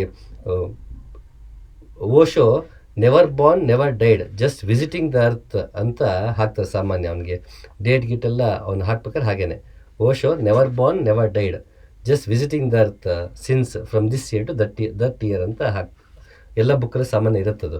ಹಾಗೆ ಆತ್ಮ ಬಂದು ಹೋಗುತ್ತಿರುವುದರಿಂದ ಅದಕ್ಕೆ ಯಾವ ಕಾಲ ಎನ್ನುವುದು ಆತ್ಮದ ಮೇಲೆ ಪರಿಣಾಮ ಬೀರುವುದಿಲ್ಲ ಅನ್ನೋದನ್ನು ಇಷ್ಟು ಸೊಗಸಾಗಿ ಹೇಳ್ತಾನೆ. ಯಾಕೆ ಅದನ್ನು ಅರ್ಥ ಮಾಡ್ಕೋಬೇಕು ಅನ್ನೋದನ್ನು ಈ ಕೃತಿ ಓದಿದಾಗ ಗೊತ್ತಾಗುತ್ತೆ. ಈ ಬಾಲ್ಯ, ಯೌವನ, ಮುಪ್ಪು, ಸಾವು ಇವೆಲ್ಲವೂ ದೇಹಕ್ಕೆ ಹೊರತು ಆತ್ಮಕ್ಕಲ್ಲ. ಒಳಗಿನ ಆತ್ಮಕ್ಕೆ ಅಥವಾ ನಮ್ಮ ನಿಜ ಸ್ವರೂಪಕ್ಕೆ ದೇಶಕಾಲದ ಒಂದು ಇತಿಮಿತಿ ಇಲ್ಲದೆ ಇರುವುದನ್ನು ನಾವು ಅರ್ಥ ಮಾಡಿಕೊಂಡ್ರೆ ನಾವು ನಮಗೆ ಗೊತ್ತಿಲ್ಲ ಎಲ್ಲ ಇತಿಮಿತಿಗಳನ್ನು ಮೀರೋದಕ್ಕೆ ಸಾಧ್ಯ. ಮತ್ತು ದೇಹ ಕಾಲಕ್ಕೆ ತಕ್ಕಂತೆ ಅದು ಮುಪ್ಪಾಗ್ತಾ ಹೋದಾಗ ನಮ್ಗೆ ಅದರ ಬಗ್ಗೆ ಕೊರಗಾಗಲ್ಲ, ದೇಹಾಭಿಮಾನ ಉಂಟಾಗಲ್ಲ ಅನ್ನೋದು ಹಲವಾರು ಕಾರಣಗಳಿಗೆ ನಾವು ಈ ಥಿಯರಿನ ನೋಡೋದು ತುಂಬ ಮುಖ್ಯ. ಹೀಗೆ ಹಲವಾರು ವಿಷಯಗಳನ್ನ ನಮ್ಮೊಳಗೆ ಇಣಿಕಿ ನೋಡಿ ಕಂಡುಕೊಳ್ಳಬೇಕಾದ ಉತ್ತರಗಳನ್ನು ಓಶೋ ಕೊಡ್ತಾ ಹೋಗ್ತಾನೆ. ಮತ್ತು ಕೆಲವೊಮ್ಮೆ ನಮಗೆ ಉತ್ತರ ಹುಡುಕೊಳ್ಳೋದಕ್ಕೆ ಪ್ರೇರಣೆ ಕೂಡ ಮಾಡ್ತಾನೆ, ಪ್ರಚೋದಿಸ್ತಾನೆ ಕೂಡ. ಹಾಗಾಗಿ ಅದ್ಭುತವಾದ ಮಾತುಗಳು ಓಶೋನಲ್ಲಿ ನಮಗೆ ಸಿಗುತ್ತೆ. ಇನ್ನು ಹಲವಾರು ಪುಸ್ತಕಗಳಿದೆ, ಅದು ಕಷ್ಟ ಎಲ್ಲವನ್ನು ಪರಿಚಯ ಮಾಡಿಕೊಡೋದು. ಇನ್ನು ಓಶೋ ಪುಸ್ತಕಗಳು ಬರೀ ಇಂಗ್ಲೀಷಲ್ಲಿ ಮಾತ್ರ ಅಲ್ಲ, ಹಲವಾರು ಭಾಷೆಗೆ ಅನುವಾದ ಆಗಿದೆ, ಹಾಗೆ ಕನ್ನಡಕ್ಕೂ ಅನುವಾದ ಆಗಿದೆ. ನನ್ನ ಹತ್ರ ಕೆಲವು ಪುಸ್ತಕಗಳು ಕನ್ನಡದಲ್ಲಿದೆ. ಅದರಲ್ಲಿ ಇದು ಮಹಾವೀರರ ಪಂಚ ಮಹಾವ್ರತಗಳ ಕುರಿತಾದ ಪ್ರವಚನಗಳು, ಪಂಚಮಹಾಸಿದ್ಧಿಗಳು, ಜೈನ ಧರ್ಮದಲ್ಲಿ ಯೋಗ ಮಾರ್ಗದಲ್ಲಿ ಇರುವಂತಹ ಸಿದ್ಧಿಗಳೇನಿದೆ ಅದರ ಬಗ್ಗೆ ಓಶೋ ತುಂಬ ಸೊಗಸಾಗಿ ಮಾತಾಡಿದ್ದಾನೆ. ಮತ್ತು ಓಶೋ ಜೈನ ಕಮ್ಯುನಿಟಿಯಿಂದನೇ ಬಂದವನಾದ್ರಿಂದ ಮತ್ತಷ್ಟು ಆಳವಾದ ಅವನಿಗೆ ಅದ್ರ ಬಗ್ಗೆ ಜ್ಞಾನವೂ ಇತ್ತು, ಮತ್ತು ಅದು ಪ್ರಾಕ್ಟೀಸ್ ಕೂಡ ಮಾಡಿದ್ದ ಕೆಲವೊಂದನ್ನು. ಹಾಗಾಗಿ ಮತ್ತು ಇದು ಶಿವಸೂತ್ರ ಅಂತ ಆಗಲೇ ಹೇಳ್ದಂಗೆ ವಿಜ್ಞಾನಭೈರವ ತಂತ್ರ, ಶಿವಸೂತ್ರ ಅಂತ ಹಲವಾರು ನಮಗೆ ಸೂತ್ರಗಳು ಸಿಗುತ್ತೆ, ತಂತ್ರದಲ್ಲಿ ಸೂತ್ರಗಳು ಸಿಗುತ್ತೆ. ಆ ರೀತಿಯ ಒಂದು ತಂತ್ರವಾದಂತಹ ಶಿವಸೂತ್ರ, ಇದರ ಬಗ್ಗೆ ಓಶೋ ಮಾತಾಡಿದ್ದಾನೆ. ಇದು ಕನ್ನಡದಲ್ಲಿದೆ, ಹಲವಾರು ಕೃತಿಗಳಿದೆ. ನನ್ನ ತಿರೋದನ್ನು ನಾನು ಪರಿಚಯ ಮಾಡಿಕೊಡ್ತೀನಿ ಅಷ್ಟೇ. ತುಂಬ ಅದ್ಭುತವಾದಂತಹ ಕೃತಿ ಇದು. ಮತ್ತು ಇನ್ನೊಂದು ವಿಶೇಷ ಏನಂತಂದರೆ, ಈಗ ಇದು ಶಿವಸೂತ್ರದ ಬಗ್ಗೆ ಮಾತಾಡ್ತಿದ್ದಾನೆ ಓಶೋ. ಇದನ್ನು ಓದಬೇಕಾದ್ರೆ ನಿಮಗೆ ಇನ್ನೊಂದು ವಿಶೇಷತೆ ಅಂದರೆ ಮೋಸಸ್ ಬಗ್ಗೆನೂ ಮಾತಾಡ್ಬಿಡ್ತಾನೆ. ಶಿವಸೂತ್ರ ಎಲ್ಲಿ, ಮೋಸಸ್ ಎಲ್ಲಿ? ಬಟ್ ಇವನು ಹೇಳುವಾಗ, ಆ ಶಿವಸೂತ್ರನ ವಿವರಿಸುವಾಗ ಮೋಸಸ್ನ ತಂದು ಕೊನೆಗೆ ಎಲ್ಲ ದಾರ್ಶನಿಕರು ಹೇಳಿದ್ದು ಒಂದೇನೆ ಅನ್ನೋದನ್ನು ತುಂಬ ಚೆನ್ನಾಗಿ ಪ್ರೂವ್ ಮಾಡ್ತಾ ಹೋಗ್ತಾನೆ. ಉದಾಹರಣೆಗೆ ಮೋಸಸ್ ಹೇಳಿದ್ದನ್ನು ಕೋಟ್ ಮಾಡ್ತಾನೆ. ಹೃದಯ ಒಂದೇ ಉಳಿದಿದ್ದು, ಬುದ್ಧಿಯೂ ಮರೆಯಾಯಿತು. ಎಲ್ಲಿ ನನ್ನ ಪಾದರಕ್ಷೆಗಳನ್ನು ಕಳಚಿಟ್ಟನೋ ಅಲ್ಲೇ ನನ್ನ ಸಂಸ್ಕಾರಗಳೆಲ್ಲ ಬಿಟ್ಟು ಹೋದವು. ಹೀಗೆ ಮೋಸಸ್ ಹೇಳಿದ್ದನ್ನು ಶಿವಸೂತ್ರವನ್ನು ವಿವರಿಸುವಾಗ ಮೋಸಸ್ನ ಈ ಸಾಲನ್ನು ಹೇಳ್ತಾ ಈ ಮಾತುಗಳಲ್ಲಿ ಯಾಕೆ ಪೂರಕವಾಗಿದೆ ಅನ್ನೋದನ್ನ ಇಡೀ ಪುಸ್ತಕ ಓದ್ದ ನಮ್ಗೆ ಗೊತ್ತಾಗತ್ತೆ. ಆಗ ಎಲ್ಲ ದಾರ್ಶನಿಕರು ಹೇಳಿದ್ದು ಒಂದೇ ಅನ್ನೋದು ನಮಗೆ ಅರ್ಥ ಆಗ್ತಾ ಹೋಗುತ್ತೆ. ಎಲ್ಲರೂ ನಮ್ಮವರಾಗಕ್ಕೆ ಶುರು ಆಗ್ಬಿಡ್ತಾರೆ. ಅದಷ್ಟೇ ಅಲ್ಲದೆ ಕೊನೆಗೆ ನಮ್ಮಲ್ಲಿ ಒಂದು ಸಹನೆ ಯಾವ ರೀತಿ ಬರುತ್ತೆ ಅಂದರೆ, ನಾನು ಹೇಳಿದ್ದಕ್ಕೆ ವಿರೋಧವಾಗಿ ಒಬ್ಬ ಮಾತಾಡೋದು ಕೂಡ ಅದು ಅವನದೇ ಅಭಿಪ್ರಾಯ, ಇದು ನನ್ನ ಅಭಿಪ್ರಾಯ, ಇದ್ರ ಮಧ್ಯೆ ಒಂದು ವಿನ್ ಸಿಚುಯೇಷನ್ ಯಾವುದಿದೆ ಅನ್ನೋದ್ರ ಕಡೆ ಗಮನ ಹೋಗಿ ಶುರು ಆಗುತ್ತೆ. ನಮಗೆ ಭಿನ್ನಾಭಿಪ್ರಾಯಗಳಿದ್ದಾಗ ಜಗಳ ಆಗೋದು ಜಾಸ್ತಿ. ಯಾವಾಗ ನಮಗೆ ಈ ರೀತಿ ಎಲ್ಲ ದಾರ್ಶನಿಕರ ಮಾತು ಕೇಳ್ತಾ ಹೋಗ್ತೀವಿ, ಹಲವು ರೀತಿಯ ಅಭಿಪ್ರಾಯಗಳಿರುತ್ತೆ ಪ್ರಪಂಚದಲ್ಲಿ ಅನ್ನೋ ಫ್ಯಾಕ್ಟ್ ನಮಗೆ ಅರ್ಥ ಆಗ್ತಾ ಹೋದಾಗ ನಮಗೆ ಸಾಮಾನ್ಯವಾಗಿ ಆಗೇನಾಗುತ್ತೆ, ಭಿನ್ನಾಭಿಪ್ರಾಯಗಳು ಬಂದಾಗ ಅಲ್ಲಿ ಜಗಳಗಳು ಮನಸ್ತಾಪಗಳು ಆಗೋದಿಲ್ಲ. ಅಲ್ಲಿ ಆದಷ್ಟು ಶಾಂತಿ ಇರುತ್ತೆ. ಮತ್ತು ಎರಡು ಭಿನ್ನ ಅಭಿಪ್ರಾಯಗಳ ಮಧ್ಯ ಒಂದು ಮಧ್ಯಮ ಮಾರ್ಗವನ್ನು ಕಂಡುಕೊಳ್ಳೋಕೆ ಸಾಧ್ಯ ಆಗುತ್ತೆ. ಆಗ ಜಗಳಗಳು ತಾನಾಗೆ ಕಡಿಮೆ ಆಗುತ್ತೆ, ಕಲಹಗಳು ಕಡಿಮೆ ಆಗುತ್ತೆ. ಹಾಗೆ ಅದೊಂದು ವಿಷಯದಲ್ಲಿ ಓಶೋ ತುಂಬ ಇಷ್ಟ ಆಗ್ತಾನೆ. ಆತ ಶಿವಸೂತ್ರ ಮಾತಾಡ್ಬೇಕಾದ್ರೆ ಮೋಸಸ್ ಬಗ್ಗೆನೂ ಮಾತಾಡಬಲ್ಲ, ಆತ ಕೃಷ್ಣನ ಬಗ್ಗೆನೂ ಮಾತಾಡಬಲ್ಲ, ಬುದ್ಧನ ಬಗ್ಗೆಯೂ ಮಾತಾಡಬಲ್ಲ.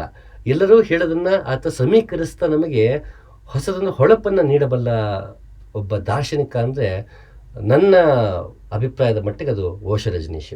ಹೀಗೆ ಹಲವಾರು ಕೃತಿಗಳಿದೆ. ಈಗ ವಿಜ್ಞಾನ ಭೈರವ ತಂತ್ರ ಅಂತ ಹೇಳಿದೆ, ಅದು ಇಂಗ್ಲೀಷಲ್ಲಿದೆ. ಇಲ್ಲಿ ವಿಜ್ಞಾನ ಭೈರವ ತಂತ್ರ ದ ಬುಕ್ ಆಫ್ ಸೀಕ್ರೆಟ್ಸ್ ಅಂತ. ವಿಜ್ಞಾನ ಭೈರವ ತಂತ್ರದ ಬಗ್ಗೆ ಪ್ರಾಕ್ಟೀಸಲ್ಲಿತ್ತು ವಿಜ್ಞಾನ ಭೈರವ ತಂತ್ರ, ಈ ದೇಶದಲ್ಲಿ ಇಲ್ಲ ಅಂತಲ್ಲ. ನಮ್ಮ ಶಿಶ್ರಾ ಶರೀಫರ ಯೋಗ ಮಾರ್ಗ ಏನಿದೆ ಅದರಲ್ಲೂ ವಿಜ್ಞಾನ ಭೈರವ ತಂತ್ರದಲ್ಲಿ ಹೇಳಿರುವಂಥ ತಂತ್ರಗಳೇ ಇರೋದು. ಹಾಗೆ ಇಷ್ಟು ದೊಡ್ಡ ಪುಸ್ತಕ ಇಂಗ್ಲೀಷಲ್ಲಿ ದ ಬುಕ್ ಆಫ್ ಸೀಕ್ರೆಟ್ಸ್ ಅಂತ ಇಂಗ್ಲೀಷಲ್ಲಿದೆ. ಇದನ್ನೇ ಕನ್ನಡಕ್ಕೆ ಅನುವಾದ ಮಾಡಿದ್ದಾರೆ, ಅದನ್ನು ವಾಲ್ಯೂಮ್ಸ್ ಆಗಿ ಮಾಡಿದ್ದಾರೆ. ಅದು ಕನ್ನಡದಲ್ಲಿ ವಿಜ್ಞಾನ ಭೈರವ ತಂತ್ರ ಈ ರೀತಿ ಕನ್ನಡದಲ್ಲೂ ನಮಗೆ ಸಿಗತ್ತೆ. ನೋಡೋದಕ್ಕೆ ತುಂಬ ಸೊಗಸಾಗಿದೆ ವಿಜ್ಞಾನ ಭೈರವ ತಂತ್ರ. ಇದನ್ನು ಓಶೋ ಮಾತಾಡೋವರೆಗೂ ಮೇನ್ ಸ್ಟ್ರೀಮ್ಗೆ ವಿಜ್ಞಾನ ಭೈರವ ತಂತ್ರ ಪರಿಚಯ ಆಗಿರಲಿಲ್ಲ. ಹಾಗೆ ನೋಡಿದ್ರೆ ಮೊದಲ ಬಾರಿ ಮೇನ್ ಸ್ಟ್ರೀಮಲ್ಲಿ ಮುಕ್ತವಾಗಿ ವಿಜ್ಞಾನ ಭೈರವ ತಂತ್ರದ ಬಗ್ಗೆ ಅವರು ಮಾತಾಡಿದ್ದಾರೆ ಅಂದರೆ ಬಹುಶಃ ಓಶೋ ಅದು. ಹಾಗೆ ಓಶೋವಿನ ಮಾತಲ್ಲಿ ಪತಂಜಲಿ ಯೋಗ ಸೂತ್ರವನ್ನು ಕೇಳಲೇಬೇಕು. ಪತಂಜಲಿ ಹೇಗೆ ಎಲ್ಲವನ್ನು ಸೈಂಟಿಫಿಕ್ ಆಗಿ ತಾರ್ಕಿಕವಾಗಿ ಹೇಳ್ತಾ ಹೋದ, ಯಾವುದನ್ನು ಉತ್ಪ್ರೇಕ್ಷೆಗೆ ಒಳಪಡಿಸದೆ ವೈಭವೀಕರಿಸದೆ ಯೋಗವನ್ನು ಅನುಸಂಧಾನವಾಗಿ ಅಭ್ಯಾಸವಾಗಿ ಹೇಗೆ ಹೇಳೋದನೋ ಆ ರೀತಿಯಲ್ಲೇ ನೋಡೋದಕ್ಕೆ ಮತ್ತೆ ನಾವು ಶುರು ಮಾಡಬೇಕು ಅಂದರೆ ಬಹುಶಃ ಓಶೋ ರಜನೀಶ್ನ ಪತಂಜಲಿ ಯೋಗ ಸೂತ್ರ ಓದಬೇಕು. ಇವತ್ತು ಎಷ್ಟೋ ಜನ ಓಶೋ ಹೇಳಿದ್ದನ್ನೇ ರಿಪೀಟ್ ಮಾಡ್ತಿದ್ದಾರೆ, ಕೋಟ್ ಮಾಡಲ್ಲ ಅಷ್ಟೇ ಓಶೋ ರಜನೀಶ್ನ, ತಮ್ಮದೇ ಮಾತನ್ನು ಹಾಗೆ ಬಳಸ್ಕೊಂಡು ಬಿಡ್ತಾರೆ. ಎಷ್ಟೋ ಜನ ತುಂಬ ಬುದ್ಧಿವಂತ ನಿರ್ದೇಶಕರು ಕೂಡ ಅವರ ಮಾತುಗಳನ್ನೇ ಬಳಸ್ಕೊಂಡು ಹೇಳೋದೇ ಇಲ್ಲ, ಅದು ಅವರದೇ ಮಾತು ಅನ್ನೋದನ್ನು, ಅದು ಅವ್ರಿಗೆ ಬಿಟ್ಟಿದ್ದು. ಓಶೋನ ಇವತ್ತು ಹಲವಾರು ಜನ ಅವನ ಮಾತುಗಳನ್ನೇ ಬಳಸಿಕೊಂಡು ತಮ್ಮದೇ ಮಾತು ಅನ್ನೋ ಹಾಗೆ ಮತ್ತೆ ಸ್ವಲ್ಪ ಅದಕ್ಕೆ ಶುಗರ್ ಕೋಟೆಡ್ ಮಾಡಿ ಫ್ಯಾಬ್ರಿಕೇಟ್ ಮಾಡಿ, ಯಾಕೆಂದರೆ ಓಶೋ ಹೇಳಿದ ಮಾತುಗಳು ನೇರವಾಗಿ ಹೇಳಿಬಿಟ್ರೆ ಜನ ಹೊಡೆದೇ ಬಿಡ್ತಾರೆ, ಓಶೋಗೆ ಮಾಡಿದ್ದು ಅದನ್ನೇ ಜನ. ಸೊ ನಮಗೆಲ್ಲ ಹಂಗೆ ಆಗ್ಬಿಡುತ್ತೋ ಅಂತ ಸ್ವಲ್ಪ ಶುಗರ್ ಕೋಟ್ ಮಾಡಿ ಅದನ್ನು ಫ್ಯಾಬ್ರಿಕೇಟ್ ಮಾಡಿ ತಮ್ಮ ಬೇಳೆಕಾಳು ಬೇಯಿಸ್ಕೊಂಡು ತುಂಬ ಜನ ಇದ್ದಾರೆ. ಓಶೋ ನಿರ್ಭಯವಾಗಿ ಎಲ್ಲವನ್ನು ಹಾಗೆ ಹೇಳ್ದ ಅಷ್ಟೇ. ಅದನ್ನು ಕೆಲವರು ಒಪ್ಪಲ್ಲ, ಅದು ಅವ್ರವ್ರಿಗೆ ಬಿಟ್ಟಿದ್ದು. ಆದರೆ ನಿರ್ಭಯತೆ ಓಶೋಗಿದ್ದಷ್ಟು ಬಹುಶಃ ಈಗಿನ ಸಮಾಜದಲ್ಲಿ ಈಗಿನ ಗುರುಗಳು ಅಂತ ಇನ್ನೂ ಕರ್ಕೋತಾರೆ, ಅವರಲ್ಲಿ ಆ ನಿರ್ಭಯತೆ ಕಡಿಮೆ ಇದೆ ಅಂತ ಅನ್ಬೋದು. ಅದಕ್ಕೆ ಅವ್ರದ್ದೇ ಅಂತ ಕಾರಣಗಳು ಇರ್ಬೋದು, ನಾನು ಅದನ್ನು ಅಲ್ಲಗೆಳೆಯಲ್ಲ. ಆದರೆ ಇವನ ನಿರ್ಭಯತೆಯೇ ಬೇರೆ, ಓಶೋ ರಜನೀಶ್ನ ನಿರ್ಭಯತೆ ಬೇರೆಯೇ. ಅದು ಎರಡೂ ಇರಲೇಬೇಕು ಅನ್ನೋ ಅಪೇಕ್ಷೆನೂ ಪಡಕ್ಕೆ ಹೋಗಬಾರ್ದು, ಅವರವ್ರದ್ದೇ ಆದ ಕಾರಣಗಳಿರುತ್ತೆ. ಬಟ್ ನಿರ್ಭಯತೆ ಅಂತ ವಿಷಯಕ್ಕೆ ಬಂದಾಗ ಅಲ್ಲಮನ ಬಿಟ್ಟರೆ ನನಗೆ ತುಂಬ ಇಷ್ಟ ಆಗಿದ್ದು ಓಶೋ. ಹೀಗೆ ಆತ ಏನು ಇಂಡಿಯಾ ಮೈ ಲವ್ ಅಂತ ಹೇಳಿದ್ರೆ ಅದನ್ನು ಕನ್ನಡಕ್ಕೆ ಅನುವಾದ ಮಾಡಿದರೆ ನನ್ನ ಪ್ರಿಯ ಭಾರತ ಅಂತ. ಇಂಗ್ಲೀಷಲ್ಲೂ ಸಿಗುತ್ತೆ, ಕನ್ನಡದಲ್ಲೂ ಸಿಗುತ್ತೆ. ಹೀಗೆ ವಿಜ್ಞಾನ ಭೈರವ ತಂತ್ರವನ್ನು ಹಲವು ವಾಲ್ಯೂಮ್ಗಳಲ್ಲಿ ಬಿಟ್ಟಿದ್ದಾರೆ. ವಿಜ್ಞಾನ ಭೈರವ ತಂತ್ರ ಅನುವಾದ ಕೂಡ ತುಂಬ ಸೊಗಸಾಗಿ ಮಾಡಿದ್ದಾರೆ.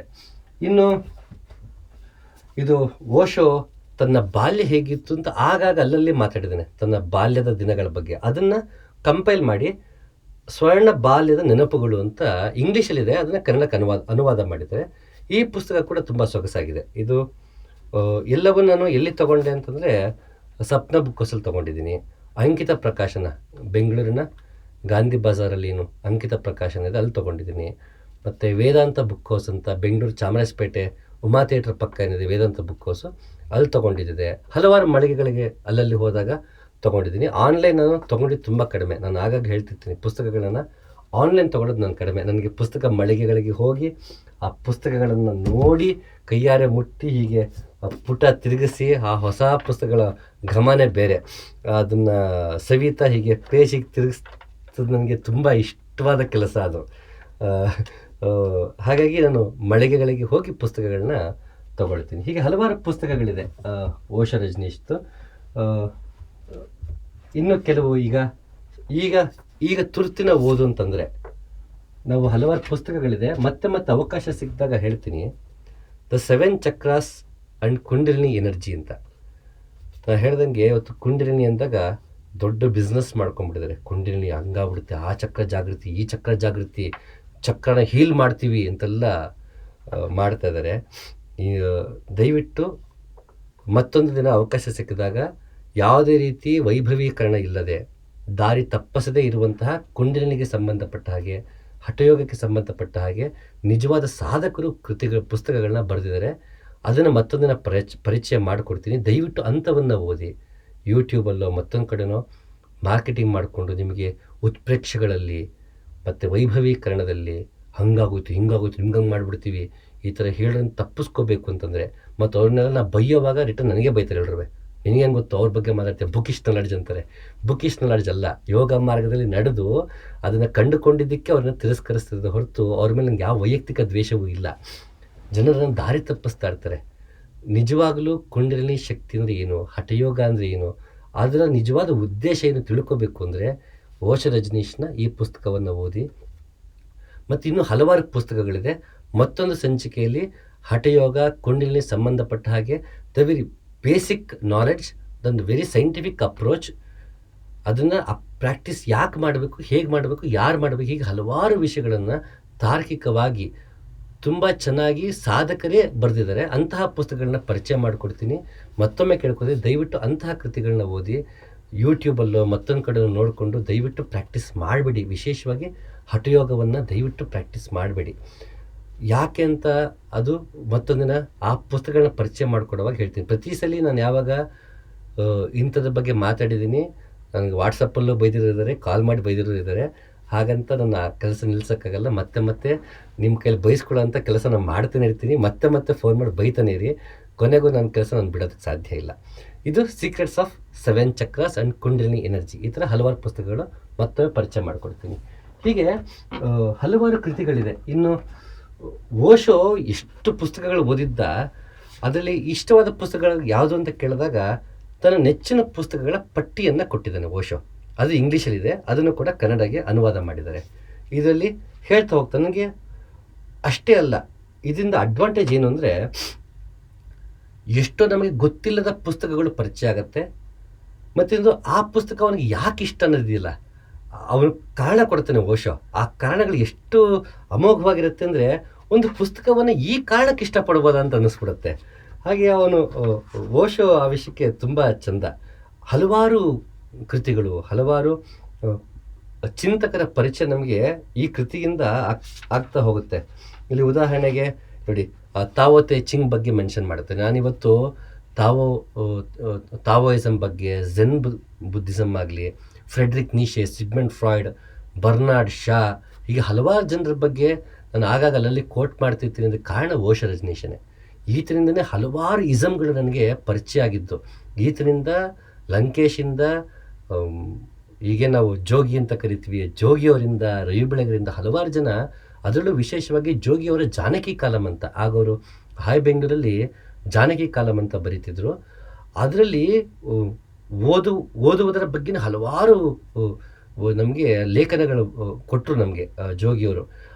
ಅದು ಓದುವಾಗ ಎಷ್ಟೋ ಕೃತಿಗಳು ನಮ್ಗೆ ಪರಿಚಯ ಆಯಿತು. ನನಗೆ ಯಶವಂತ ಚಿತ್ತಾಳರ ಬಗ್ಗೆ ಗೊತ್ತಿರಲಿಲ್ಲ. ನಾನು ಜೋಗಿಯವ್ರದ್ದು ಓದ್ಬೇಕಾದ್ರೆ ನನಗೆ ಶಿಕಾರಿ ಇದ್ರ ಬಗ್ಗೆ ನನಗೆ ಆ ಕಾದಂಬರಿ ಬಗ್ಗೆ ನನಗೆ ಗೊತ್ತಾಗಿದ್ದು. ಯಶವಂತ ಚಿತ್ತಾಳರ ನನಗೆ ಗೊತ್ತಿರಲಿಲ್ಲ. ಮತ್ತು ಸಾರಾ ಅಬೂಬಕ್ಕರ್ ಬಗ್ಗೆ ಇರ್ಬೋದು, ಮೊಹಮ್ಮದ್ ಬಳವಾರ್ ಕುಯಿ ಬಗ್ಗೆ ಇರ್ಬೋದು, ಹೀಗೆ ಹಲವಾರು ಜನಗಳ ಬಗ್ಗೆ ಬೇರೆ ಯಾರು ಉಲ್ಲೇಖ ಮಾಡಿರುವಾಗ ಅಂಥ ಪುಸ್ತಕಗಳು ಓದಿದಾಗ ನನಗೆ ಅವ್ರು ಪರಿಚಯ ಆಗಿದ್ದಾರೆ. ಈಗ ಉದಾಹರಣೆಗೆ ಕೀರ್ತನಾಥ ಕುರ್ತಕೋಟಿಯವ್ರ ಬಗ್ಗೆ ನನಗೆ ಗೊತ್ತಿರಲಿಲ್ಲ. ಒಂದು ಇದರಲ್ಲಿ ಲೇಖನದಲ್ಲಿ ಜೋಗಿಯವರು ಏನು ವಿಮರ್ಶೆ ಮಾಡ್ತಿದ್ರು, ವಿಮರ್ಶಕರ ಬಗ್ಗೆ ಇಡೀ ಒಂದು ಲೇಖನವನ್ನು ಬರೀತಾರೆ. ಅದರಲ್ಲಿ ಕೀರ್ತನಾಥ ಕುರ್ತಕೋಟಿಯವ್ರ ಬಗ್ಗೆ ಉಲ್ಲೇಖ ಆಯಿತು. ತಕ್ಷಣ ಅವ್ರದ್ದು ಉರಿಯ ನಾಲಿಗೆ ಅನ್ಸುತ್ತೆ, ನನಗೆ ಹೆಸರು ಮರ್ತಾಯಿತ್ತು. ತಕ್ಷಣ ಆ ಪುಸ್ತಕ ತೊಗೊಂಬಂದೆ. ಕೀರ್ತನಾಥ ಕುರ್ತಕೋಟಿಯವ್ರ ಬಗ್ಗೆ ಓದಲೇಬೇಕು ಅಂತ ತಂದು ಓದಿದೆ. ಕೀರ್ತನಾಥ ಕುರ್ತಕೋಟಿಯವರು ಬೇಂದ್ರೆಯವ್ರದ್ದು ಕೃತಿಗಳನ್ನ ಎಷ್ಟೋ ಕಡೆ ವಿಶ್ಲೇಷಣೆ ಮಾಡಿದ್ದಾರೆ. ಹಾಗೆ ಸತ್ಯಕಾಮ್ ಅವ್ರು ಮಾಡಿದ್ದಾರೆ. ವಿಮರ್ಶೆ ಅಂದರೆ ಏನು, ಮತ್ತು ತೇಜಸ್ವಿ ಅನಿಸುತ್ತೆ ವಿಮರ್ಶೆ ಅಂದರೆ ಪುಸ್ತಕ ಬರೀತಾರೊಂದು. ಹೀಗೆ ಹಲವಾರು ಆಯಾಮಗಳಿಗೆ ನಾನು ಸಾಹಿತ್ಯದ ವಲಯದಲ್ಲಿ ಒಂದಷ್ಟು ಕೃತಿಗಳು, ಒಂದಷ್ಟು ಲೇಖಕರು, ವಿಮರ್ಶೆ, ಹಲವಾರು ವಿಷಯಗಳು ನನಗೆ ಪರಿಚಯ ಆಗಿದ್ದಕ್ಕೆ ಜೋಗಿಯವರ ಕೊಡುಗೆ ತುಂಬ ಇದೆ. ಹಾಗೆ ಓಶೋ ರಜನೀಶ್ ಕೂಡ, ಈತನಿಂದ ಹಲವಾರು ಪುಸ್ತಕಗಳು, ಹಲವಾರು ಇಸಮ್ಗಳು ನನಗೆ ಪರಿಚಯ ಆಗ್ತಾ ಹೋಯಿತು. ಹೀಗೆ ಹಲವಾರು ಇಲ್ಲಿ ಲಿಸ್ಟ್ ಕೂಡ ಕೊಡ್ತಾನೆ. ಆತ ಬ್ರಹ್ಮಸೂತ್ರದ ಬಗ್ಗೆನೂ ಮಾತಾಡ್ತಾನೆ ಓಶೋ. ಹಾಗೆ ಹೆರ್ಮನ್ ಹೆಸೆ ಅನ್ನೋರ ಬಗ್ಗೆನೂ ಮಾತಾಡ್ತಾನೆ ಓಶೋ. ಇವ್ರುಗಳ ಬಗ್ಗೆ ನಮ್ಗೆ ಗೊತ್ತೇ ಇರಲ್ಲ. ಅವ್ರುಗಳ ಬಗ್ಗೆ ಎಲ್ಲ ಹೇಳ್ತಾನೆ ವಿಷಯ. ಹಲವಾರು ವಿಷಯಗಳು ನಮಗೆ ಪರಿಚಯ ಆಗುತ್ತೆ. ಈಗ ಫರೀದ್ ಅಂತ ಒಬ್ಬ ಸೂಫಿ ಸಂತ ಇದ್ದ, ಆತನ ಬಗ್ಗೆನೂ ಓಶೋ ಮಾತಾಡ್ತಾನೆ. ಇಂಥವ್ರ ಬಗ್ಗೆ ಮಾತಾಡಿಲ್ಲ ಅಂತಿಲ್ಲ. ಫ್ರೆಡ್ರಿಕ್ ನೀಶೆ ಅವರ ವಿಲ್ ಟು ಪವರ್ ಅನ್ನೋ ಪುಸ್ತಕದ ಬಗ್ಗೆ ಮಾತಾಡ್ತಾನೆ. ನಮಗೆ ಫ್ರೆಡ್ರಿಕ್ ನೀಶೆ ಅಂದ ತಕ್ಷಣ ಒಂದು ದಸ್ ಸ್ಪೋಕ್ ಜರಜುಸ್ತ್ರ ಗೊತ್ತಿರುತ್ತೆ, ಅದು ಓಶೋನೇ ಗೊತ್ತಾಗಿದ್ದು ನನಗೆ. ಮತ್ತು ಬಿಯಾಂಡ್ ಗುಡ್ ಆ್ಯಂಡ್ ಡಿವಿಲ್ ಅನ್ನೋ ಪುಸ್ತಕ, ಅದೆಲ್ಲ ಓದಿದೆ. ಇವಾಗ ಓದ್ತಿಗೆ ಮತ್ತೆ ನೆನಪಾಯಿತು, ವಿಲ್ ಟು ಪವರ್ನ ಓದಿಲ್ಲ ಫ್ರೆಡ್ರಿಕ್ ನೀಶೆದು. ಇದು ಯಾವತ್ತೋ ಓದಿದ್ದಾಗ ಓಶೋದು ನೆನಪಿತ್ತು, ಬಟ್ ನನ್ನ ವಿಶ್ ಲಿಸ್ಟಿಂದ ಹೋಗ್ಬಿಟ್ಟಿತ್ತು. ಈಗ ಮತ್ತೆ ಈಗ ತೆಗೆದಾಗ ವಿಲ್ ಟು ಪವರ್ ನೀಶೆದು ಕಾಣಿಸ್ತು. ಶೀಘ್ರದಲ್ಲೇ ತೊಗೊಂಡು ಓದಬೇಕೀಗ.